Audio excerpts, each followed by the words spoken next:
ನಮಸ್ಕಾರ ಎಲ್ಲ ಕರ್ನಾಟಕದ ಜನತೆಗೆ. ನಾನ್ ನಿಮ್ಮ ಸ್ಟಾಕ್ ಮಾರ್ಕೆಟ್ ಸಂತೋಷ್ ಮಾಡುವ ಪೂರ್ವಕ ನಮಸ್ಕಾರಗಳು. ಇವತ್ತು ನಾವು ಸ್ಟಾಕ್ ಮಾರ್ಕೆಟ್ ಬೇಸಿಕ್ಸ್ ಬಗ್ಗೆ ಮೊದಲನೇ ವಿಡಿಯೋ ಕನ್ನಡದಲ್ಲಿ ಮಾಡ್ತಾ ಇದ್ದೀನಿ. ನಾನು ನಿಮ್ಗೆ ಆಲ್ರೆಡಿ ಹೇಳ್ದಂಗೆ ನಾನು 6 ವರ್ಷದಿಂದ ಇಂಗ್ಲಿಷ್ ಅಲ್ಲೇ ಪಾಠ ಮಾಡ್ಕೊಂಡು ಬಂದಿದ್ದೀನಿ. ಇದು ನನ್ನ ಮೊದಲನೇ ಪ್ರಯತ್ನ ಅಂಡ್ ಇದೊಂದು ತುಂಬಾ ದಿವಸದಿಂದ ಇರೋ ಕನಸು. ನಾನು ಕನ್ನಡದಲ್ಲಿ ಸ್ಟಾಕ್ ಮಾರ್ಕೆಟ್ ನ ಹೇಳ್ಕೊಡ್ಬೇಕು ಅಂತ. ಸೊ ನಾನು ಆಲ್ಮೋಸ್ಟ್ ಕನ್ನಡದಲ್ಲೇ ಮಾತಾಡೋದಕ್ಕೆ ಟ್ರೈ ಮಾಡ್ತೀನಿ ಏನು ಕನ್ನಡದಲ್ಲೇ ಮಾತಾಡ್ತೀನಿ.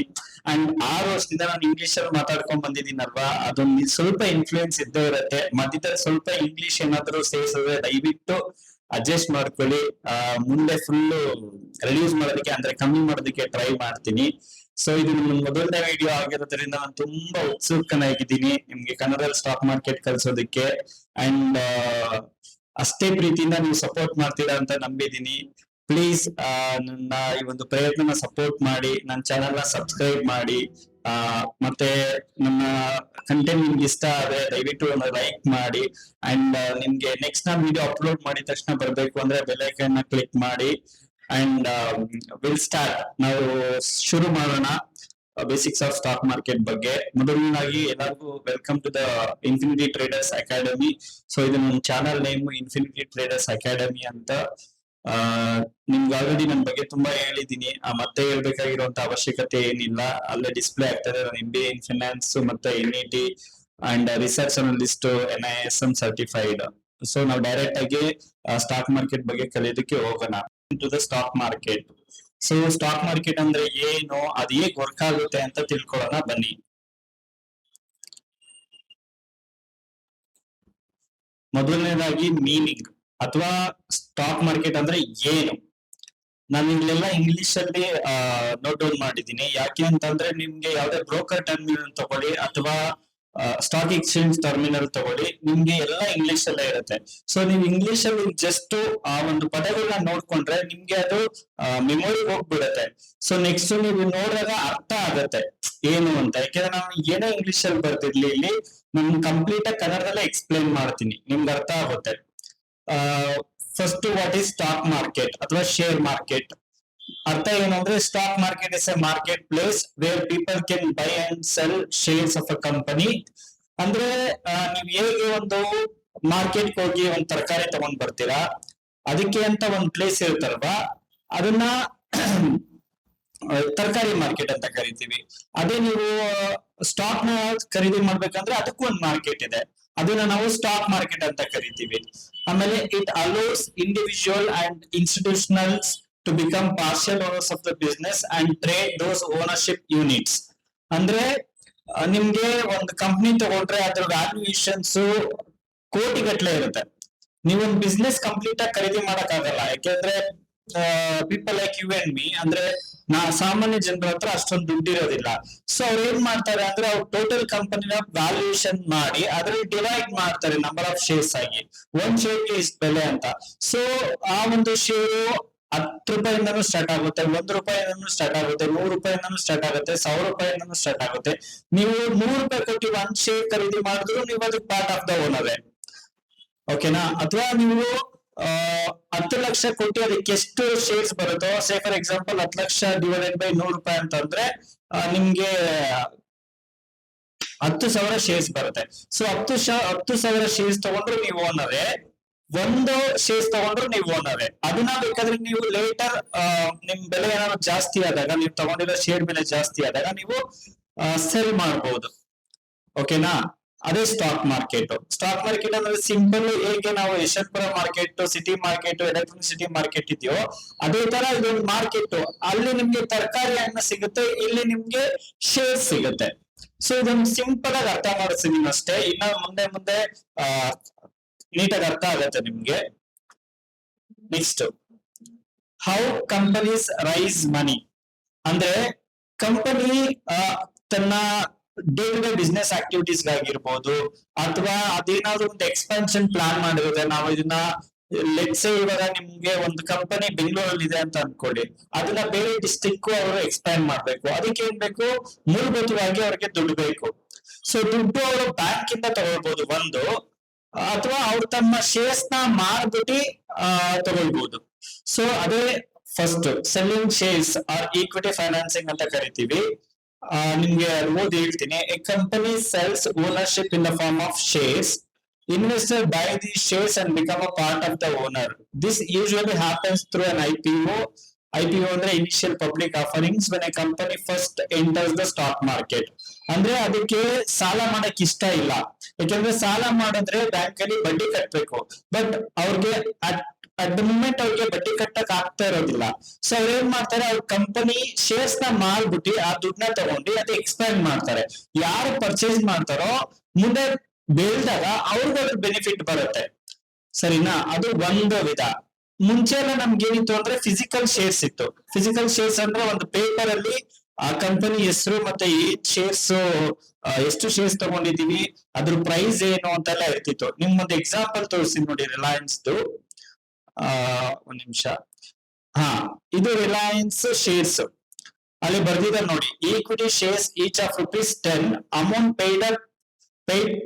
Paid up per share ₹10. ಅಂದ್ರೆ ಒಂದು ಶೇರ್ಸ್ ನ ಮುಖ್ಯ ಬೆಲೆ ರಿಲಯನ್ಸ್ ಎಷ್ಟಿತ್ತು, ₹10 ಇತ್ತು. ಓಕೆನಾ? ಅಲ್ಲಿ ಎಷ್ಟು ಶೇರ್ಸ್ ಅಂತ ಬರ್ದಿದೆ ನೋಡಿ, 10 ಶೇರ್ಸ್ ಓನ್ಲಿ. ಮುಂಚೆ ಎಲ್ಲ ಏನಂದ್ರೆ ಯಾರ ಹತ್ರ ಈ ಫಿಸಿಕಲ್ ಕಾಪಿ ಇರ್ತಿತ್ತೋ ಅವರು ಓನರ್ ಆಗ್ತಿದ್ರು. ಸೊ ಇವಾಗ ಹಂಗಿಲ್ಲ, ಇವಾಗ ನಮ್ಗೆಲ್ಲ ಎಲೆಕ್ಟ್ರಾನಿಕ್ ಫಾರ್ಮ್ ಅಲ್ಲಿ ಇದೆ. ಇದು ನಿಮ್ಗೆ ಜಸ್ಟ್ ಒಂದು ಐಡಿಯಾ ಇರ್ಲಿ ಯಾವ ತರ ಇತ್ತು ಶೇರ್ ಸರ್ಟಿಫಿಕೇಟ್ ಅಂತ ತೋರಿಸ್ತಾ ಇದೀನಿ. ಸೊ ಇವಾಗೆಲ್ಲ ಹೇಗೆ ಅಂದ್ರೆ ನಿಮ್ಗೆ ಬ್ರೋಕರ್ ಟರ್ಮಿನಲ್ಗೆ ಕರ್ಕೊಂಡು ಹೋಗ್ತೀನಿ ತಡೀರಿ. ಇದು ಬ್ರೋಕರ್ ಟರ್ಮಿನಲ್. 1 minute.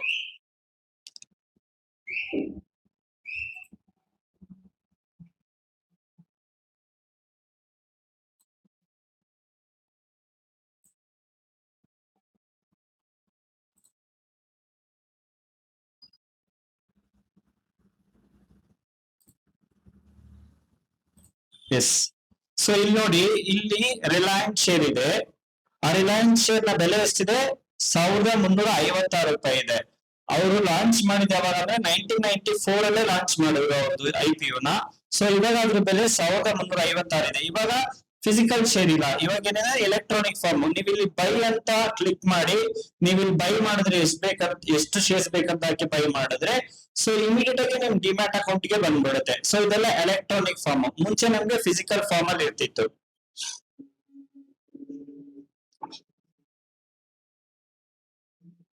ಸೊ ಅದು ಈಕ್ವಿಟಿ ಶೇರ್ಸ್. ನೆಕ್ಸ್ಟ್ ಎರಡು ಏನಂದ್ರೆ ಡಿಬೆಂಚರ್. ಡಿಬೆಂಚರ್ ಅಂದ್ರೆ ಏನಂದ್ರೆ ಕಂಪನಿಗೆ ದುಡ್ಡು ಬೇಕಿದೆ, ಸೊ ಕಂಪನಿನೇ ಒಂದು ಸಾಲ ಪತ್ರನ ಇಶ್ಯೂ ಮಾಡುತ್ತೆ. ಆ ಸಾಲ ಪತ್ರದ ಮೂಲಕ ಕಂಪನಿ ತನಗೆ ಬೇಕಾಗಿರೋ ದುಡ್ಡನ್ನೆಲ್ಲ ತಗೊಳುತ್ತೆ. ಯಾರಿಂದ? ಬ್ಯಾಂಕ್ ಮತ್ತೆ ಫೈನಾನ್ಷಿಯಲ್ ಇನ್ಸ್ಟಿಟ್ಯೂಷನ್ಸ್ ಇಂದ. ನಿಮ್ಗೆ ಅದನ್ನ ಒಂದು ಎಕ್ಸಾಂಪಲ್ ತೋರಿಸ್ತೀನಿ ನೋಡಿ. ಇದು ಡಿಬೆಂಚರ್. ಇದೊಂದು ಕಂಪನಿ ಯಾವುದು, ವೈರ್ಡ್ ಇನ್ಫ್ರಾಸ್ಟ್ರಕ್ಚರ್ ಕಾರ್ಪೊರೇಷನ್ ಲಿಮಿಟೆಡ್. ಇಲ್ಲಿ ನೋಡಿ, ಇದ್ರ ಬೆಲೆ ಎಷ್ಟು, 50,000. ಓಕೆ. ಸೊ ಇಲ್ಲಿ ಬರ್ದಿವೆ ನೋಡಿ, paid fully paid up secured non convertible redeemable debenture each of ₹100. ಅಂದ್ರೆ ಒಂದು ಶೇರ್ ನ ಬೆಲೆ ₹100 ಅಂತ. ಮಿನಿಮಮ್ ಎಷ್ಟು ತಗೊಳ್ಬೇಕು ಅವರು, ₹50,000 ಎಷ್ಟು ಬರುತ್ತೋ ಅಷ್ಟು shares. So 100 divided by 50,000 divided by 100 ಅಂತ ಮಾಡಿದ್ರೆ 500 ಆಗುತ್ತೆ. ಸೊ 500 ಶೇರ್ಸ್ ಆಫ್ ಡಿಬೆಂಚರ್ ನ ತಗೊಂಡಿದ್ದಾರೆ. ಇಲ್ಲಿ 50 ಅಂತ ತಪ್ಪಾಗಿ ಮೆನ್ಷನ್ ಆಗಿದೆ. ಆಕ್ಚುಲಿ ಇದು 500 ಆಗ್ಬೇಕಿತ್ತು ನಂಬರ್ ಆಫ್ ಶೇರ್ಸ್. ಓಕೆನಾ? ಸೊ ಇದು 500 ಆಗಿದ್ರೆ ಕರೆಕ್ಟ್ ಆಗಿರೋದು. ಇಲ್ಲೆಲ್ಲ ಮಿಸ್ಟೇಕ್ ಮಾಡಿದ್ದಾರೆ, ಬಟ್ ಇದು ನಮ್ಮ ಟಾಪಿಕ್ ಅಲ್ಲ. ಬಟ್ ನಿಮ್ಗೊಂದು ಐಡಿಯಾ ಇರ್ಲಿ, ಡಿಬೆಂಚರ್ ಅಂದ್ರೆ ಏನು. ಇದೊಂದು ಸಾಲ ಪತ್ರ. ಇವಾಗ ₹50,000 ವರ್ತ್ ಆಫ್ ಅಮೌಂಟ್ ನ ನಾವು ಒಂದು ಕಂಪನಿಲಿ ಈ ವಿಯರ್ಡ್ ಇನ್ಫ್ರಾಸ್ಟ್ರಕ್ಚರ್ ಕಾರ್ಪೊರೇಷನ್ ಲಿಮಿಟೆಡ್ ಅಲ್ಲಿ ಇನ್ವೆಸ್ಟ್ಮೆಂಟ್ ಮಾಡಿದ್ರೆ ನಮ್ಗೆ ಎಷ್ಟು ಪರ್ಸೆಂಟೇಜ್ ಇಂಟ್ರೆಸ್ಟ್ ಬರುತ್ತೆ, 19.66%. ಆಲ್ಮೋಸ್ಟ್ 20% ಅಂತ ಅನ್ಕೊಳ್ಳಿ. 20% 50,000ಕ್ಕೆ 20% ಅಂದ್ರೆ ₹10,000. ಸೊ ನಮ್ಗೆ ₹10,000 ಎವ್ರಿ ಇಯರ್ ಇಂಟ್ರೆಸ್ಟ್ ನ ಈ ಒಂದು ಕಂಪನಿಯವರು ನಮ್ ಬ್ಯಾಂಕ್ ಗೆ ಕ್ರೆಡಿಟ್ ಮಾಡ್ತಾರೆ. ಸೊ ಇದು ಫಿಕ್ಸ್ಡ್. ಈಕ್ವಿಟಿ ಶೇರ್ ಅಲ್ಲಿ ಯಾವುದೇ ತರ ಫಿಕ್ಸ್ಡ್ ಇಲ್ಲ. ಸೊ ಡಿಬೆಂಚರ್ ಅಂದ್ರೆ ಇಂಟ್ರೆಸ್ಟ್ ನಮ್ಗೆ ಫಿಕ್ಸ್ಡ್ ಆಗಿರುತ್ತೆ. ಅಂಡ್ ಇಲ್ಲಿ ನೋಡಿ 150 ಮಂತ್ಸ್ ಅಂತ ಇದೆ. ಅಂದ್ರೆ ಏನಂದ್ರೆ ನಿಮ್ಗೆ 150 ಮಂತ್ಸ್ ಅಂದ್ರೆ ಆಲ್ಮೋಸ್ಟ್ 12.5 ವರ್ಷ ಬರುತ್ತೆ. 12.5 ವರ್ಷದವರೆಗೂ ನೀವು ಇದನ್ನ ಕ್ಯಾರಿ ಮಾಡ್ಬೋದು. ಎವ್ರಿ ಇಯರ್ ಅವ್ರೇನೋ 10,000 ಇಂಟ್ರೆಸ್ಟ್ ಆಗ್ತಾ ಹೋಗ್ತಾರೆ. 12.5 ವರ್ಷ ಆದ ತಕ್ಷಣನೇ ಇವ್ರು ಅದನ್ನ ವಾಪಸ್ ತಗೊಂಡು ನಿಮ್ಮ ಹತ್ರ ಯಾರು ಇನ್ವೆಸ್ಟ್ಮೆಂಟ್ ಮಾಡಿದಾರೆ ಅವ್ರ ಹತ್ರ ಅವ್ರಿಗೆ 50,000 ರೂಪಾಯಿ ಏನ್ ಪ್ರಿನ್ಸಿಪಲ್ ಅಮೌಂಟ್ ಅವರು ಪೇ ಮಾಡಿರ್ತಾರೆ ಇಲ್ಲಿ ಪ್ರಿನ್ಸಿಪಲ್ ಅಮೌಂಟ್, ಆ ಪ್ರಿನ್ಸಿಪಲ್ ಅಮೌಂಟ್ ನ ಇಲ್ಲಿ ನೋಡಿ, ಇಲ್ಲಿ ಇದು ಪ್ರಿನ್ಸಿಪಲ್ ಅಮೌಂಟ್ ನಿಮ್ಗೆ ತೋರಿಸ್ತೀನಿ. ಇದು ಪ್ರಿನ್ಸಿಪಲ್ ಅಮೌಂಟ್ ಅಲ್ವಾ, ಇದೇನ್ 50,000 ರುಪೀಸ್ ಪ್ರಿನ್ಸಿಪಲ್ ಅಮೌಂಟ್ ಇದೆ ಅದನ್ನ ವಾಪಸ್ ಕೊಡ್ತಾರೆ. ಸೊ ಇದು ಡಿಬೆಂಚರ್.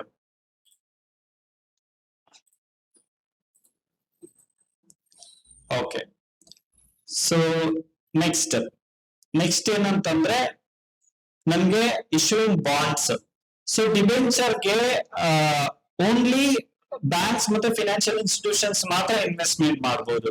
ಸೊ ನಾನು ಇವಾಗ ಇನ್ವೆಸ್ಟ್ಮೆಂಟ್ ಮಾಡ್ಬೇಕು, ಬಟ್ ನನ್ಗೆ ಈಕ್ವಿಟಿ ಶೇರ್ ತುಂಬಾ ರಿಸ್ಕಿ ಅಂತ ಅನ್ಸುತ್ತೆ. ಸೊ ನಾನು ಬಾಂಡ್ಸ್ ಅಲ್ಲಿ ಇನ್ವೆಸ್ಟ್ಮೆಂಟ್ ಮಾಡಬಹುದು. ಕಂಪನಿನೂ ಬಾಂಡ್ಸ್ ಇಶ್ಯೂ ಮಾಡುತ್ತೆ, ಗವರ್ಮೆಂಟ್ ಬಾಂಡ್ಸ್ ಇಶ್ಯೂ ಮಾಡುತ್ತೆ. ಸೊ ಅದು ಸೇಮ್ ಲೈಕ್ ಡಿಬೆಂಚರ್ ತರ, ಬಟ್ ಏನಂದ್ರೆ ಇಲ್ಲಿ ನಿಮ್ಗೆ ಇಂಟ್ರೆಸ್ಟ್ ಎವ್ರಿ ಇಯರ್ ಕೊಡ್ತಾ ಇರ್ತಾರೆ. ಇಲ್ಲೇನ್ ಮಾಡ್ತಾರೆ ಅಂತಂದ್ರೆ, ಇವಾಗ ಒಂದು ಬಾಂಡ್ ಬೆಲೆ 100 ರೂಪಾಯಿ ಇತ್ತು ಅಂದ್ರೆ ಅವ್ರು 100 ರೂಪಾಯಿಗೆ ನಿಮ್ಗೆ ಕೊಡಲ್ಲ, ಅವರು 80 ರೂಪಾಯಿ ತಗೊಂತಾರೆ. ಬಟ್ 100 ರೂಪಾಯಿ ಬಾಂಡ್ ಅಲ್ಲಿ ಹೆಸರಿರುತ್ತೆ, ಬಟ್ ನೀವು ರಿಟರ್ನ್ ಮಾಡ್ಬೇಕಾದ್ರೆ ಅವ್ರು ನಿಮ್ಗೆ 100 ರೂಪಾಯಿನ ವಾಪಸ್ ಕೊಡ್ತಾರೆ. ಸೊ ಅವಾಗ ನಿಮ್ಗೆ ಏನಾಯ್ತು, 20 ರೂಪಾಯಿ ಪ್ರಾಫಿಟ್ ಆಯ್ತಲ್ವಾ, ಆ 20 ರೂಪಾಯಿನೇ ನಿಮ್ಗೆ ರಿಟರ್ನ್. ಸೊ ಇದು ಬಾಂಡ್ಸ್. ಈ ಮೂರು ಏನಂದ್ರೆ, ಈ ಮೂರು ಒಂದು ಫಿನಾನ್ಷಿಯಲ್ ಇನ್ಸ್ಟ್ರೂಮೆಂಟ್ಸ್ ಅಂತ ಕರಿತೀವಿ ನಾವು ಫಿನಾನ್ಸ್ ಟರ್ಮ್ ಅಲ್ಲಿ. ಈ ಮೂರನ್ನು ಯೂಸ್ ಮಾಡ್ಕೊಂಡು ಕಂಪನೀಸ್ ಅವ್ರಿಗೆ ಬೇಕಾಗಿರುವಂತ ದುಡ್ಡನ್ನ ರೈಸ್ ಮಾಡ್ಕೋಬಹುದು. ಓಕೆನಾ? ಸೊ ಅರ್ಥ ಆಯ್ತು ಅಂತ ತಿಳ್ಕೊಂತೀನಿ. ಏನು ಇಲ್ಲ, ಸಿಂಪಲ್. ಕಂಪನೀಸ್ ಹೇಗೆಲ್ಲ ಕಂಪನಿಗೆ ಬೇಕಾಗಿರೋ ದುಡ್ಡನ್ನ ತಗೊಂತಾರೆ ಅಂತ, ಒಂದು ಬ್ಯಾಂಕ್ ಇಂದ ಸಾಲ ತಗೊಳ್ಬಹುದು, ಅದನ್ನ ಬಿಟ್ಟು ಕಂಪನಿನೇ ಅವ್ರ ಹತ್ರ ಇರೋ ಒಂದು ಶೇರ್ಸ್ ನ ಮಾರ್ಬಿಟ್ಟು ತಗೊಂತಾರೆ. ಒಂದು ಎರಡನೇದು ಅವ್ರ ಹತ್ರ ಇರೋ ಡಿಬೆಂಚರ್ ನ ಇಶ್ಯೂ ಮಾಡ್ಬಿಟ್ಟು ಅದ್ರ ಮೂಲಕ ತಗೊಂತಾರೆ. ಅಥವಾ ಜನರಲ್ ಪಬ್ಲಿಕ್ ಏನಾದ್ರೂ ಅವ್ರು ಕೊಡ್ಬೇಕು ಅಂತಂದ್ರೆ, ಅದ್ರ ಜನರಲ್ ಪಬ್ಲಿಕ್ ಅಂದ್ರೆ ಸಾಮಾನ್ಯ ಜನರು, ನೀವು ನಾವೆಲ್ಲ ಇದ್ದೀವಲ್ಲ. ಸೊ ನಮ್ಮ ಹತ್ರ ಎಕ್ಸೆಸ್ ಅಮೌಂಟ್ ಇದ್ರೆ, ಸೇವಿಂಗ್ಸ್ ಇದ್ರೆ, ನಾವು ಅದನ್ನ ಇನ್ವೆಸ್ಟ್ಮೆಂಟ್ ಮಾಡ್ಕೋಬಹುದು. ಸೊ ಅದಕ್ಕೆ ಅವರು ರಿಟರ್ನ್ ಕೊಡ್ತಾರೆ. ಇವೆರಡು ಫಿಕ್ಸ್ಡ್, ಡಿಬೆಂಚರ್ ಮತ್ತೆ bonds. But equity share fixed ಇಲ್ಲ, ಅದು ನಿಮ್ಗೆ 10% ಆಗ್ಬೋದು, 100% ಆಗ್ಬೋದು, 1000% ಆಗ್ಬೋದು, ಅಥವಾ 0 ಆಗ್ಬೋದು. ಅದೇ ಇನ್ವೆಸ್ಟ್ಮೆಂಟ್, ಈ ಒಂದು ಇನ್ವೆಸ್ಟ್ಮೆಂಟ್ ಇರೋ ರಿಸ್ಕ್, ಬಟ್ ಅದೇ ಅಷ್ಟೇ ರಿವಾರ್ಡ್ ಇರುತ್ತೆ. ಸೊ ನೆಕ್ಸ್ಟ್ ಟಾಪಿಕ್ ಬಂದು ನಿಮ್ಗೆ key participants of Indian stock market. So key participants ಅಂದ್ರೆ ಯಾರ್ಯಾರು ಸ್ಟಾಕ್ ಮಾರ್ಕೆಟ್ ಅಲ್ಲಿ ಇನ್ವಾಲ್ವ್ ಆಗಿರ್ತಾರೆ, ಯಾರ್ಯಾರು ತುಂಬಾ ಪ್ರಮುಖವಾಗಿ ಇನ್ವಾಲ್ವ್ ಆಗಿರ್ತಾರೆ. ಸೊ ಅವರಿಂದ ಏನೇನ್ ನ್ಯೂಸ್ ಇದೆ ಅಂತ ನಾವು ತಿಳ್ಕೊಳ್ಳೋಣ. ಮೊದಲನೇದಾಗಿ ಇನ್ವೆಸ್ಟರ್ ಇಲ್ದಲೆ ಸ್ಟಾಕ್ ಮಾರ್ಕೆಟ್ ಎಕ್ಸಿಸ್ಟ್ ಆಗೋದಿಲ್ಲ. So first and foremost important persons ಅಂದ್ರೆ ಇನ್ವೆಸ್ಟರ್ಸ್. ಸೊ ಇನ್ವೆಸ್ಟರ್ಸ್ ಅಲ್ಲಿ 4 ವಿಧ ಇದೆ. ಯಾವ್ದು? ಒಂದು retail individual investors, okay. 2 high network investors. 3 domestic institutional investors. ಇಲ್ಲಿ ಇನ್ಸ್ಟಿಟ್ಯೂಷನ್ ಅನ್ನು ತುಂಬಾ important. Next foreign institutional investors, right. So ಮೊದಲನೇದಾಗಿ ನಾವು ತಿಳ್ಕೊಳ್ಳೋಣ ಡೊಮೆಸ್ಟಿಕ್ ಇನ್ಸ್ಟಿಟ್ಯೂಷನಲ್ ಇನ್ವೆಸ್ಟರ್ಸ್ ಯಾರು ಅಂತ. Okay, so retail individual investor ನಾವು ಡೊಮೆಸ್ಟಿಕ್ ಇಂಡಿವಿಜುವಲ್ ಇನ್ವೆಸ್ಟರ್ಸ್ ಅಂತಾನು ಕರಿತೀವಿ. So retail individual investors, people like you and me, ಅಂದ್ರೆ ಸಾಮಾನ್ಯ ಜನರನ್ನ ನಾವು ರಿಟೇಲ್ ಇಂಡಿವಿಜುವಲ್ ಇನ್ವೆಸ್ಟರ್ಸ್ ಅಂತ ಕರಿತೀವಿ. ಎರಡನೇದು ಹೈ ನೆಟ್ವರ್ಕ್ ಇನ್ವೆಸ್ಟರ್, ಇವರು ಇಂಡಿವಿಜುವಲ್ ಇನ್ವೆಸ್ಟರ್ಸ್. ಬಟ್ ಇಲ್ಲಿ ರಿಟೇಲ್ ಅಂತ ಇದೆ, ಇಲ್ಲಿ ಹೈ ನೆಟ್ವರ್ಕ್ ಅಂತ ಇದೆ. ಏನು ಅಂತಂದ್ರೆ, ಯಾರು IPO ಅಂದ್ರೆ ಮೊದಲನೇದ ಬಾರಿ ಕಂಪನಿ ಜನರ ಹತ್ರ ಹೋಗಿ ದುಡ್ಡು ತಗೊಳ್ತಾ ಇರತ್ತೆ ತನ್ನ ಕಂಪನಿಗೋಸ್ಕರ, ಆ ಕಂಪನಿ ಶೇರ್ಸ್ ಸೆಲ್ ಮಾಡಿ, ಓಕೆನಾ. ಸೊ ಅದು ಯಾರು 2 ಲಕ್ಷಕ್ಕಿಂತ ಕಮ್ಮಿ ಇನ್ವೆಸ್ಟ್ಮೆಂಟ್ ಮಾಡ್ತಾರೋ, 2 ಲಕ್ಷ, ಯಾರು IPOದಲ್ಲಿ 2 ಲಕ್ಷಕ್ಕಿಂತ ಕಮ್ಮಿ ಇನ್ವೆಸ್ಟ್ಮೆಂಟ್ ಮಾಡ್ತಾರೋ ಅವ್ರನ್ನ ನಾವು ರಿಟೇಲ್ ಇಂಡಿವಿಜುವಲ್ ಇನ್ವೆಸ್ಟರ್ಸ್ ಅಂತ ಕರಿತೀವಿ. ಯಾರು 2 ಲಕ್ಷಕ್ಕಿಂತ ಜಾಸ್ತಿ ಇನ್ವೆಸ್ಟ್ಮೆಂಟ್ ಮಾಡ್ತಾರೋ IPOದಲ್ಲಿ, ಅವ್ರನ್ನ ನಾವೇನಂತ ಕರಿತೀವಿ, ಅವ್ರನ್ನ ನಾವು ಹೈ ನೆಟ್ವರ್ಕ್ ಇನ್ವೆಸ್ಟರ್ಸ್ ಅಂತ ಕರಿತೀವಿ. ಹೈ ನೆಟ್ವರ್ಕ್ ಅಂದ್ರೆ ಅವ್ರು ಜಾಸ್ತಿ ಇನ್ವೆಸ್ಟ್ಮೆಂಟ್ ಮಾಡಿರೋದ್ರಿಂದ ಅವ್ರನ್ನ ಹೈ ನೆಟ್ವರ್ಕ್ ಅಂತ ಕರಿತೀವಿ. So 3 domestic institutional investors. Domestic ಅಂದ್ರೆ ಏನಂದ್ರೆ ಇದೇ ಒಂದು ಕಂಟ್ರಿಲಿ, ನಮ್ದೇ ಕಂಟ್ರಿಲಿ, ಅಂದ್ರೆ ನಮ್ ಕಂಟ್ರಿ ಯಾವುದು? ಇಂಡಿಯಾ. ನಮ್ ಕಂಟ್ರಿಲೇ ಆ ಒಂದು ಕಂಪನಿ ಫಾರ್ಮ್ ಆಗಿರುತ್ತೆ. Say for example mutual fund. Okay, so ಒಂದು mutual fund, then insurance company, ಇನ್ನೊಂದು ಯಾವುದು? ಇನ್ಶೂರೆನ್ಸ್, ಸಾರಿ ಇಲ್ಲಿ ಸ್ಪೆಲ್ಲಿಂಗ್ ಸರಿಯಾಗಿ ಬರ್ತಾ ಇಲ್ಲ ಮೌಸ್ ಅಲ್ಲಿ, ಒಂದ್ ನಿಮಿಷ.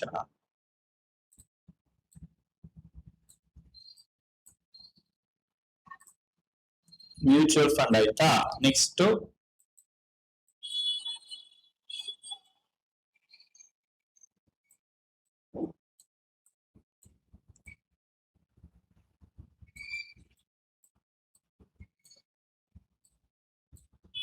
Insurance company. ಸೊ ಇನ್ನೊಂದು ಯಾವುದು ಅಂದ್ರೆ ನಿಮ್ದು PF, provident funds, pension funds, provident funds ಇರ್ತಾವಲ್ಲ. ಸೊ ಅವನ್ನೆಲ್ಲ ನಾವೇನಂತ ಕರಿತೀವಿ? ಡೊಮೆಸ್ಟಿಕ್ ಇನ್ಸ್ಟಿಟ್ಯೂಷನಲ್ ಇನ್ವೆಸ್ಟರ್ಸ್ ಅಂತ ಕರಿತೀವಿ. ಡೊಮೆಸ್ಟಿಕ್ ಇನ್ಸ್ಟಿಟ್ಯೂಷನಲ್ ಇನ್ವೆಸ್ಟರ್ ಅಂದ್ರೆ ಯಾರೋ ಒಂದು ಮ್ಯೂಚುವಲ್ ಫಂಡ್, ಇನ್ಶೂರೆನ್ಸ್, ಮತ್ತೆ ಪ್ರಾವಿಡೆಂಟ್ ಫಂಡ್, ಮತ್ತೆ ಪ್ರೈವೇಟ್ ಈಕ್ವಿಟಿ ಫಂಡ್ಸ್ ಇರ್ತವೆ, ಅವೆಲ್ಲ ನಾವು ಡೊಮೆಸ್ಟಿಕ್ ಇನ್ಸ್ಟಿಟ್ಯೂಷನಲ್ ಇನ್ವೆಸ್ಟರ್ಸ್ ಅಂತ ಕರಿತೀವಿ. ಆ ಪ್ರೈವೇಟ್ ಈಕ್ವಿಟಿ ಫಂಡ್ ಎಲ್ಲಿ ರಿಜಿಸ್ಟರ್ ಆಗಿರಬೇಕು? ಇಂಡಿಯಾದಲ್ಲಿ ರಿಜಿಸ್ಟರ್ ಆಗಿರಬೇಕು, ಇಂಡಿಯಾದಲ್ಲೇ ಅವ್ರ ಹೆಡ್ ಕ್ವಾರ್ಟರ್ಸ್ ಇರಬೇಕು. ಅವಾಗ ಮಾತ್ರ ನಾವು ಡೊಮೆಸ್ಟಿಕ್ ಏನೋ ಕಂಪನಿ ಅಂತ ಕರಿತೀವಿ. ಸೊ ಇದು domestic institutional investors. Next FII, foreign institutional investor. Foreign ಕಂಪನಿಯವರು ಇಂಡಿಯಾ ಬಂದು ಇನ್ವೆಸ್ಟ್ಮೆಂಟ್ ಮಾಡ್ತಾರೆ. ಸೊ ನೀವು ನೆನ್ಪಿಟ್ಕೋಬೇಕಾಗಿರೋದು ತುಂಬಾ ಮುಖ್ಯವಾಗಿ ಅಂದ್ರೆ ಫಾರಿನ್ ಇನ್ಸ್ಟಿಟ್ಯೂಷನಲ್ ಇನ್ವೆಸ್ಟರ್ಸ್ ಅಂತ. ಯಾಕೆ ಅಂದ್ರೆ ಇವರೇ ಮಾರ್ಕೆಟ್ ಮೂವರ್ಸ್. ಯಾಕೆ ಮಾರ್ಕೆಟ್ ಮೂವರ್ಸ್ ಅಂತ ಕರಿತೀವಿ ಅಂದ್ರೆ ಇವ್ರ ಹತ್ರ lakhs and crores of rupees, billions of rupees investment ನ ಮಾಡ್ತಾರೆ. ಸೊ ಅಷ್ಟು ಇನ್ವೆಸ್ಟ್ಮೆಂಟ್ ಮಾಡ್ತಾರೆ ಅಂದ್ರೆ ಇವರು ಮಾರ್ಕೆಟ್ ನ ಇನ್ಫ್ಲೂಯೆನ್ಸ್ ಮಾಡ್ತಾರೆ. ಇವ್ರಿಗೆ ಬೇಕಾದ್ರೆ ಮೇಲ್ಗಡೆ ತಗೊಂಡ್ ಹೋಗ್ತಾರೆ, ಇವ್ರಿಗೆ ಏನೋ ಕೆಳಗಡೆ ತಗೊಂಡ್ ಬರ್ಬೇಕು ಅಂದ್ರೆ ಕೆಳಗಡೆನೂ ತಗೊಂಡ್ ಬರ್ತಾರೆ ಮಾರ್ಕೆಟ್ ನ. ಸೊ ಅಷ್ಟು ಪವರ್ ಇರುತ್ತೆ ಯಾರಿಗೆ? ಫಾರಿನ್ ಇನ್ಸ್ಟಿಟ್ಯೂಷನಲ್ ಇನ್ವೆಸ್ಟರ್ಸ್ಗೆ. ಓಕೆನಾ? ಸೊ ಇವರು 4 ಟೈಪ್ ಆಫ್ ಇನ್ವೆಸ್ಟರ್ಸ್. ಯಾರ್ಯಾರು? Retail individual investors, high net worth investors, domestic institutional investors, next foreign institutional investors. Right. Next companies.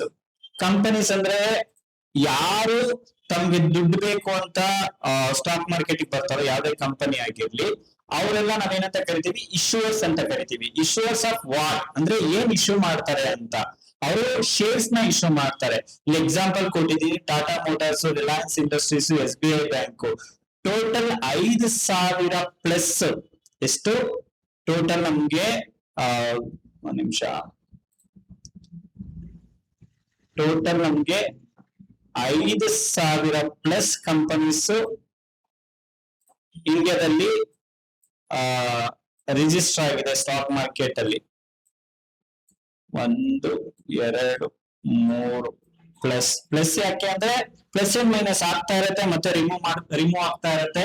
ಅದಕ್ಕೊಂದಷ್ಟು criteria ಇದೆ, ಅದನ್ನೆಲ್ಲ ನಾನು ಮುಂದೆ ಹೇಳ್ಕೊಡ್ತೀನಿ. ಇವಾಗ ನೀವೇನ್ ತಿಳ್ಕೊಬೇಕು ಅಂದ್ರೆ ಟೋಟಲ್ 5,000ಕ್ಕಿಂತ ಜಾಸ್ತಿ ಕಂಪನೀಸ್ ಇಂಡಿಯನ್ ಸ್ಟಾಕ್ ಮಾರ್ಕೆಟ್ ಅಲ್ಲಿ ಇದೆ. ಓಕೆನಾ? ನಾನು ಇಲ್ಲೊಂದು 3 ಎಕ್ಸಾಂಪಲ್ ಕೊಟ್ಟಿದ್ದೀನಿ. Tata Motors, Reliance Industries, SBI bank, ಮತ್ತೆ ICICI ಬ್ಯಾಂಕ್, ನರ್ಸನ್ ಅಂಡ್ ಟರ್ಬೋ, ವಿಪ್ರೋ, ಇನ್ಫೋಸಿಸ್, ನಮ್ಮ HAL, ಈ ತರ ತುಂಬಾ ಕಂಪನೀಸ್ ಗಳಿದಾವೆ. ಸೊ ಇಶ್ಯೂವರ್ಸ್, ಒಂದು ಇನ್ವೆಸ್ಟರ್ಸ್, 2 ಇಶ್ಯೂವರ್ಸ್, 3ನೇದು ಸ್ಟಾಕ್ ಎಕ್ಸ್ಚೇಂಜಸ್. ಸ್ಟಾಕ್ ಎಕ್ಸ್ಚೇಂಜಸ್ ತುಂಬಾ ಇಂಪಾರ್ಟೆಂಟ್. ಸ್ಟಾಕ್ ಎಕ್ಸ್ಚೇಂಜಸ್ ಅಂದ್ರೆ ಏನು? ನಿಮ್ಗೆ ಸ್ಟಾರ್ಟಿಂಗ್ ಸ್ಟಾಕ್ ಮಾರ್ಕೆಟ್ ಅಂದ್ರೆ ಏನು ಅಂತ ಎಕ್ಸ್ಪ್ಲೈನ್ ಮಾಡ್ಬೇಕಾದ್ರೆ ಹೇಳಿದ್ನಲ್ವಾ, ನೀವು ತರಕಾರಿ ತಗೋಬೇಕಂದ್ರೆ ಎಲ್ಲಿ ಹೋಗ್ತೀರಾ? ಮಾರ್ಕೆಟ್ಗೆ ಹೋಗ್ತೀರಾ. ಓಕೆ, ಈಗ ನೀವು ಯಶವಂತಪುರ ಮಾರ್ಕೆಟ್ ಹೋಗ್ಬೋದು ಅಥವಾ ಸಿಟಿ ಮಾರ್ಕೆಟ್ ಹೋಗ್ಬೋದು ಅಲ್ವಾ. ಎಷ್ಟೊಂದು ಮಾರ್ಕೆಟ್ಸ್ ಗಳಿದೆ. ನಮ್ಗೆ ಈ ಒಂದು ಡಿಸ್ಟ್ರಿಕ್ಟ್ ಬೇಡ ಅಂದ್ರೆ ತುಮಕೂರು ಮಾರ್ಕೆಟ್ ಅಲ್ಲಿ ತಗೊಂಡ್ ಬರ್ಬೋದು, ಅಥವಾ ನೀವು ಶಿವಮೊಗ್ಗ ಹೋಗ್ಬೋದು. ಎಷ್ಟೊಂದು ಮಾರ್ಕೆಟ್ ಇರುತ್ತಲ್ವಾ. ಸೊ ಈ ಸ್ಟಾಕ್ ಎಕ್ಸ್ಚೇಂಜಸ್ ಮಾರ್ಕೆಟ್ಸ್. ನಿಮ್ಗೆ ಶೇರ್ಸ್ ಬೇಕಾದ್ರೆ ಎಲ್ಲಿ ಹೋಗ್ಬೇಕು? ಸ್ಟಾಕ್ ಮಾರ್ಕೆಟ್ ಹೋಗ್ಬೇಕು. ಸ್ಟಾಕ್ ಮಾರ್ಕೆಟ್ ಅಂದ್ರೆ ಇದೇನೆ, Bombay stock exchange, national stock exchange. ಇವೆರಡು ನಮ್ಗೆ ಮೇಜರ್ ಸ್ಟಾಕ್ ಎಕ್ಸ್ಚೇಂಜಸ್. ಮೇಜರ್ ಅಂದ್ರೆ ತುಂಬಾ ಇಂಪಾರ್ಟೆಂಟ್, ಯಾಕಂದ್ರೆ ಇಲ್ಲೇ ತುಂಬಾ ವಾಲ್ಯೂಮ್ ಇರುತ್ತೆ. ವಾಲ್ಯೂಮ್ ಅಂದ್ರೆ ತುಂಬಾ ಜಾಸ್ತಿ ಟ್ರೇಡ್ ಆಗೋದಿಲ್ಲಿ ಅಂದ್ರೆ ಇವೆರಡು ಎಕ್ಸ್ಚೇಂಜಸ್ ಅಲ್ಲಿ. ಇದು ಬಿಟ್ಟು ನಮ್ಗೆ ತುಂಬಾ ಎಕ್ಸ್ಚೇಂಜಸ್ ಇದೆ. ಬೆಂಗಳೂರು ಸ್ಟಾಕ್ ಎಕ್ಸ್ಚೇಂಜಸ್ ಇದೆ, ಕೊಚ್ಚಿನ್ ಸ್ಟಾಕ್ ಎಕ್ಸ್ಚೇಂಜಸ್ ಇದೆ, ಮದ್ರಾಸ್ ಸ್ಟಾಕ್ ಎಕ್ಸ್ಚೇಂಜಸ್ ಇದೆ, ತಮಿಳ್ನಾಡು, ಗುಜರಾತ್ ಸ್ಟಾಕ್ ಎಕ್ಸ್ಚೇಂಜಸ್ ಇದೆ. ಅದೆಲ್ಲ ಮೈನರ್ ಸ್ಟಾಕ್ ಎಕ್ಸ್ಚೇಂಜಸ್. ಅಲ್ಲಿ ನಿಮ್ಗೆ ಅಷ್ಟು ವಾಲ್ಯೂಮ್ ಸಿಗಲ್ಲ, ಮತ್ತೆ ಲಿಕ್ವಿಡಿಟಿ ಇರೋದಿಲ್ಲ. ಸೊ ಲಿಕ್ವಿಡಿಟಿ ಏನು ಅಂತಂದ್ರೆ, ನೀವು ಇವಾಗ ಒಂದು 50 ಇನ್ಫೋಸಿಸ್ ಶೇರ್ ಬೇಡ, 50 ಕಮ್ಮಿ ಆಯ್ತು, ಒಂದು 5 ಲಕ್ಷ ಇನ್ಫೋಸಿಸ್ ಕಂಪನಿ ಶೇರ್ಸ್ ನ ಬೈ ಮಾಡ್ಬೇಕು ಅಂತ ಅನ್ಕೊಂಡಿದ್ದೀರಾ ಅನ್ಕೊಳ್ಳಿ.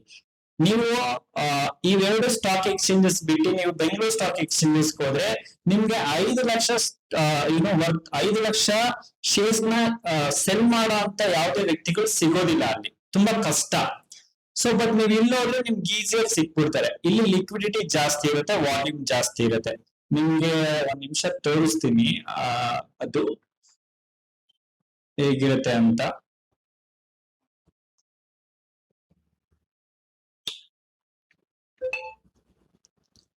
ಇಲ್ಲಿ ನೋಡಿ, ಇದು ನ್ಯಾಷನಲ್ ಸ್ಟಾಕ್ ಎಕ್ಸ್ಚೇಂಜಸ್.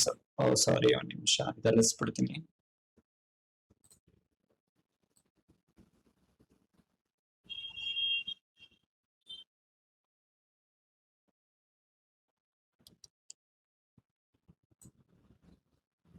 ಸೊ ನಿಮ್ಗೆ ಗೂಗಲ್ ಹೋಗ್ಬಿಟ್ಟು NSCindia.com ಅಂತ ಹೊಡೆದ್ರೆ ಅವ್ರ ವೆಬ್ಸೈಟ್ ಬರುತ್ತೆ. ಇದು national stock exchange. Okay, stock exchanges ಅಂದ್ರೆ ನಿಮ್ಗೆ ಏನಾದ್ರು ಶೇರ್ಸ್ ಬೇಕು ಅಂದ್ರೆ ನೀವ್ ಎಲ್ಲಿ ಹೋಗ್ಬೇಕು? National stock exchange. ಇನ್ನೊಂದು ಬಾಂಬೆ ಸ್ಟಾಕ್ ಎಕ್ಸ್ಚೇಂಜ್ ಇದೆ. ಸೊ ನಿಮ್ಗೆ ಅದನ್ನು ತೋರಿಸ್ತೀನಿ. BSCindia.com ಅಂತ ಹೊಡೆದ್ರೆ ನಿಮ್ಗೆ ಬಾಂಬೆ ಸ್ಟಾಕ್ ಎಕ್ಸ್ಚೇಂಜ್ ಬರುತ್ತೆ. ಇವೆರಡು ನಮ್ಗೆ major stock exchange. And Bombay stock exchange ತುಂಬಾ ಹಳೇ ಸ್ಟಾಕ್ ಎಕ್ಸ್ಚೇಂಜ್. ಇದು ನಾವು ಸ್ಟಾರ್ಟ್ ಆಗಿ ನಮ್ಗೆ ಸುಮಾರು 150 ವರ್ಷ ಮೇಲಾಯ್ತು. ಇದನ್ನ ನಾವು ಏಷ್ಯಾಸ್ ಓಲ್ಡೆಸ್ಟ್ ಸ್ಟಾಕ್ ಎಕ್ಸ್ಚೇಂಜ್ ಅಂತ ಕರಿತೀವಿ. ಅಂದ್ರೆ ಏಷ್ಯಾದಲ್ಲೇ ಮೊದಲನೇದಾಗಿ ಬಂದಿರೋ ಸ್ಟಾಕ್ ಎಕ್ಸ್ಚೇಂಜ್ ಯಾವುದು ಅಂದ್ರೆ BSC. ಓಕೆನಾ? ಫಸ್ಟ್ ಅಂಡ್ ಫೋರ್ ಮೋಸ್ಟ್ ಯಾವುದು ಅಂತ ಅಂದ್ರೆ, ಆಸ್ ಪರ್ ಮೈ ನಾಲೆಡ್ಜ್, ಅಂದ್ರೆ ನನ್ನ ಸ್ಟಡಿ ಪ್ರಕಾರ may be England stock exchange ಇರಬೇಕು. ಓಕೆ, ಸೊ ಇದು ಬಾಂಬೆ ಸ್ಟಾಕ್ ಎಕ್ಸ್ಚೇಂಜ್ ಮತ್ತೆ national stock exchange, right? So ನಿಮ್ಗೆ ಸ್ಟಾಕ್ ಎಕ್ಸ್ಚೇಂಜಸ್ ಅಂದ್ರೆ ಏನು ಅಂತ ತಿಳಿತು. ಸ್ಟಾಕ್ ಎಕ್ಸ್ಚೇಂಜಸ್ ಅಂದ್ರೆ ಏನು? ಅದೊಂದು ಮಾರ್ಕೆಟ್ ಇದ್ದಂಗೆ, ಅಲ್ಲೋಗಿ ನೀವು ಶೇರ್ಸ್ ನ ಬೈ ಮಾಡ್ಬೋದು ಮತ್ತೆ ಶೇರ್ಸ್ ನ ಸೆಲ್ ಮಾಡ್ಬೋದು ಅಷ್ಟೇ. ಅಂದ್ರೆ ನೀವು ಹೇಗೆ ಒಂದು ಯಶವಂತಪುರ ಮಾರ್ಕೆಟ್ ಹೋಗ್ತೀರಾ ಅಥವಾ ಒಂದು ಸಿಟಿ ಮಾರ್ಕೆಟ್ ಹೋಗಿ ನೀವು ತರಕಾರಿನ ಬೈ ಮಾಡ್ತೀರಾ, ಅಥವಾ ಯಾರೋ ರೈತರು ಬಂದು ತರಕಾರಿನ ಸೆಲ್ ಮಾಡ್ಬೇಕು ಅಂದ್ರೆ ಎಲ್ಲಿ ಹೋಗ್ಬೇಕು? APMC ಅಥವಾ ಇಲ್ಲಿ ಯಶವಂತಪುರ ಯಾರ್ಡಕ್ ಬಂದ್ರೆ ಅಲ್ಲಿ ಹೋಲ್ಸೇಲ್ ಆಗಿ ತಗೊಳ್ತಾರೆ ಅಲ್ವಾ? ಅದೇ ತರ ನಿಮ್ಗೆ ಒಂದು ಶೇರ್ ಸಿಗ್ಬೇಕು ಅಂತಂದ್ರೆ ನೀವ್ ಎಲ್ಲಿ ಹೋಗ್ಬೇಕು? ಈಗ ನೀವು ಬಾಂಬೆ ಸ್ಟಾಕ್ ಎಕ್ಸ್ಚೇಂಜ್ ಹೋಗ್ಬೇಕು ಅಥವಾ ನ್ಯಾಷನಲ್ ಸ್ಟಾಕ್ ಎಕ್ಸ್ಚೇಂಜ್ ಹೋಗ್ಬೇಕು. ಇವೆರಡು ನಮ್ಗೆ major stock exchanges. Next, stock brokers. So stock brokers ಅಂದ್ರೆ ಯಾರು? Middle man who execute buy and sell orders for investors. Okay, you cannot trade directly, you need a broker. ಅಂದ್ರೆ ನಾನು ಹೇಳ್ದಂಗೆ ನೀವು national stock exchange ಮತ್ತೆ Bombay stock exchange ಗೆ ಹೋಗ್ಬೇಕು, but ನಿಮ್ಗೆ ಡೈರೆಕ್ಟ್ ಆಗಿ ಹೋಗಕ್ ಆಗೋದಿಲ್ಲ. ನೀವು ಬಾಂಬೆ ಸ್ಟಾಕ್ ಎಕ್ಸ್ಚೇಂಜ್ ಹೋಗಿ ನಮ್ಗೆ 10 ಇನ್ಫೋಸಿಸ್ ಶೇರ್ ಕೊಡಿ ಆದ್ರೆ ವಾಚ್ಮ್ಯಾನ್ ಒಳಗಡೆ ಬಿಡೋದಿಲ್ಲ ಗೇಟ್ ಅಲ್ಲಿ. ಯಾಕೆ ಅಂತಂದ್ರೆ ಅವರು ಬ್ರೋಕರ್ ಮುಖಾಂತರ ಅವ್ರ ಕಂಪನಿ ಶೇರ್ಸ್ ನ ಬೈ ಮತ್ತೆ ಸೆಲ್ ಮಾಡಿಸ್ತಾರೆ. ಸೊ ಬ್ರೋಕರ್ ಅಲ್ಲಿ ಮಿಡ್ಲ್ ಮ್ಯಾನ್, ಅಂದ್ರೆ ಕೊಂಡಿ ಇದ್ದಂಗೆ ಯಾರಿಗೆ? ಸ್ಟಾಕ್ ಎಕ್ಸ್ಚೇಂಜಸ್ ಗೆ ಮತ್ತೆ ಇನ್ವೆಸ್ಟರ್ಸ್ ಗೆ. ಯಾಕೆಂದ್ರೆ ಈ ಸ್ಟಾಕ್ ಬ್ರೋಕರ್ಸ್ ಏನಾಗಿರ್ತಾರೆ ಅಂದ್ರೆ ನ್ಯಾಷನಲ್ ಸ್ಟಾಕ್ ಎಕ್ಸ್ಚೇಂಜ್ ಅಥವಾ ಬಾಂಬೆ ಸ್ಟಾಕ್ ಎಕ್ಸ್ಚೇಂಜ್ ಹತ್ರ ಅಸೋಸಿಯೇಟ್ ಆಗಿರ್ತಾರೆ ಅಥವಾ ಅವ್ರ ಹತ್ರ ರಿಜಿಸ್ಟರ್ ಆಗಿರ್ತಾರೆ. ಸೊ ಇವ್ರಿಗೆ ಪರ್ಮಿಷನ್ ಇರುತ್ತೆ ಏನ್ ಮಾಡೋದಕ್ಕೆ? ಬೈ ಸೆಲ್ ಇವ್ರ ಮೂಲಕ ಮಾಡಿಸೋದಕ್ಕೆ. ಅದಕ್ಕೆ ಇವರು ಬ್ರೋಕರೇಜ್ ಫೀಸ್ ಅಂತ ತಗೊಂತಾರೆ. ಒಂದೊಂದು ಬ್ರೋಕರ್ ಒಂದೊಂದು ಫೀಸ್ ಇರುತ್ತೆ. ಒಂದು ಸ್ಟ್ಯಾಂಡರ್ಡ್ ಇವಾಗ 0 ತಗೊಂಡ್ರೆ 20 rupees ಪರ್ ಟ್ರಾನ್ಸಾಕ್ಷನ್. ಅಂದ್ರೆ ನೀವು 100 ಶೇರ್ ಆದ್ರೂ ಬೈ ಮಾಡಿ ಅಥವಾ 1000 ಶೇರ್ ಆದ್ರೂ ಬೈ ಮಾಡಿ, ಬ್ರೋಕರೇಜ್ ಎಷ್ಟು ಬೀಳುತ್ತೆ? 20 ರೂಪಾಯಿ ಬೀಳುತ್ತೆ. ಓಕೆನಾ? ಅದ್ ಬಿಟ್ಟು ನಮ್ಗೆ ಅಪ್ ಸ್ಟಾಕ್ ಇದೆ, ಗ್ರೋ ಇದೆ, ಸೈ ಇದೆ, ಅಂಡ್ ನಿಮ್ಗೆ ಪ್ರೈವೇಟ್ ಬ್ಯಾಂಕ್ ಇದಾವಲ್ಲ, ಯಾವುದು HDFC, ICICI ಬ್ಯಾಂಕ್, ಅವ್ರದ್ದು ಸಹ ಅವ್ರದೇ ಸ್ಟಾಕ್ ಬ್ರೋಕಿಂಗ್ ಫರ್ಮ್ ಇದೆ. ಈಗ ಮುಖೇಶ್ ಅಂಬಾನಿ ಅವರು ಬ್ಲಾಕ್ ರಾಕ್ ಜೊತೆಗೆ ಟೈಅಪ್ ಆಗಿ ಅವ್ರದೇ ರಿಲಯನ್ಸ್ ಇದು ಬ್ರೋಕಿಂಗ್ ಫರ್ಮ್ ನ ತಗೊಂಡ್ ಬರ್ತಾ ಇದ್ದಾರೆ. ಸೊ ನಾನ್ ಯೂಸ್ ಮಾಡ್ತಾ ಇರೋದು ಝೀರೋದ. ಯಾಕೆಂದ್ರೆ ತುಂಬಾ ವರ್ಷಗಳಿಂದ ಅದನ್ನೇ ಯೂಸ್ ಮಾಡ್ತಾ ಇದ್ದೀನಿ. ನನ್ಗೇನಂದ್ರೆ ಅದು ಯೂಸ್ ಮಾಡಿ ತುಂಬಾ ಅದು ಅಭ್ಯಾಸ ಆಗ್ಬಿಟ್ಟಿದೆ. ಬೇರೆ ಬ್ರೋಕರ್ಸ್ ಚೆನ್ನಾಗಿದ್ದಾರೆ, ಬಟ್ ನಾನ್ ಮತ್ತೆ ಬೇರೆ ಬ್ರೋಕರ್ಸ್ ಹೋದ್ರೆ ಅವ್ರು ಕಲ್ತ್ಕೊಳ್ಳೋಕೆ ನಂಗೆ ಟೈಮ್ ಹಿಡಿಯುತ್ತೆ.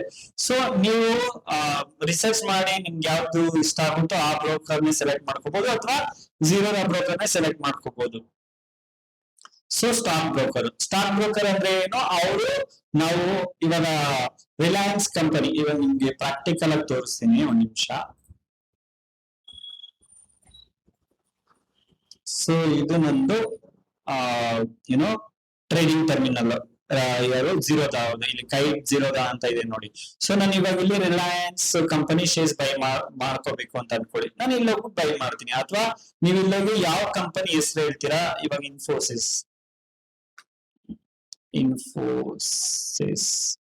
ಸೊ ಇಲ್ಲಿ ಇನ್ಫಿ ಅಂತ ಬರುತ್ತಲ್ವಾ, ಇಲ್ಲೋಗಿ ನಾವು ಬೈ ಮೇಲೆ ಕ್ಲಿಕ್ ಮಾಡಿದ್ರೆ ಇಲ್ಲಿ ತೋರಿಸುತ್ತೆ ನಮ್ಗೆ ಎಷ್ಟು ಶೇರ್ಸ್ ಬೇಕು, ಮತ್ತೆ ಈಗ ಅದ್ರ ಬೆಲೆ ಏನಿದೆ, ಕರೆಂಟ್ ಪ್ರೈಸ್ ಇಲ್ಲಿ ತೋರಿಸ್ತಾ ಇದೆ ನೋಡಿ, ₹1,167.45. ಇವಾಗ ಮಾರ್ಕೆಟ್ ಕ್ಲೋಸ್ ಆಗಿದೆ. ಸೊ ಇವತ್ತಿನ ರೇಟು ₹1,167 ಇದೆ. ಓಕೆನಾ? ಸೊ ಅಷ್ಟೇ, ನಿಮ್ಗೆ ಬೇಕು ಅಂತಂದ್ರೆ ಬೈ ಮಾಡ್ಕೋಬಹುದು. ಇವಾಗ ಬೈ ಆಗಲ್ಲ, ಯಾಕೆಂದ್ರೆ ಮಾರ್ಕೆಟ್ ಕ್ಲೋಸ್ ಆಗಿದೆ. ಅದು ಬ್ರೋಕರ್ಸ್. ಓಕೆನಾ? Next clearing corporation. Clearing corporation ಅಂದ್ರೆ ಏನು, ಅವ್ರ ಕೆಲಸ ಏನು, ಫಸ್ಟ್ ಓದನ ಏನಿದು ಅಂತ. It is a key institution in the Indian stock market that ensures trades are completed smoothly, safely and on time. ಅಂದ್ರೆ ನಿಮ್ಗೊಂದು ಎಕ್ಸಾಂಪಲ್ ಕೊಡ್ತೀನಿ ನೋಡಿ. ಒಬ್ಬ ರೈತ ಬಾಳೆಹಣ್ಣು ಬೆಳೀತಾ ಇರ್ತಾನೆ ಅಂತ ಅನ್ಕೊಳ್ಳಿ. ಓಕೆನಾ? ಆಲ್ಮೋಸ್ಟ್ ಕಟಾವ್ ಬಂದಿರುತ್ತೆ, ಇನ್ನೊಂದು 10 days ಅಲ್ಲಿ ಕಟಾವ್ ಆಗ್ಬೋದು. ಓಕೆನಾ? ಒಬ್ಬ ಡೀಲರ್ ಬರ್ತಾನೆ, ಸರ್ ನಾವು ನಿಮ್ಮ ಬಾಳೆಹಣ್ಣ ತಗೋಬೇಕು ಅಂತ ಇದ್ದೀವಿ, ಇವಾಗ ಮಾರ್ಕೆಟ್ ಅಲ್ಲಿ ₹100 ಓಡ್ತಾ ಇದೆ ಅಂತ ಅಂದ್ಕೊಳ್ಳಿ. ನಾವು ನಿಮ್ಗೆ ಅದೇ ₹100 ಕೊಟ್ಬಿಟ್ಟು ನಾವು ತಗೊಂತೀವಿ, ಬಟ್ ನಾವು 10 ದಿವಸ ಬಂದು ತಗೊಂಡ್ ಹೋಗ್ತೀವಿ ಅಂತ ಹೇಳ್ತಾರೆ. ಆ 10 ದಿವಸ ಒಳಗಡೆ ಏನ್ ಬೇಕಾದ್ರೂ ಆಗ್ಬೋದಲ್ವಾ?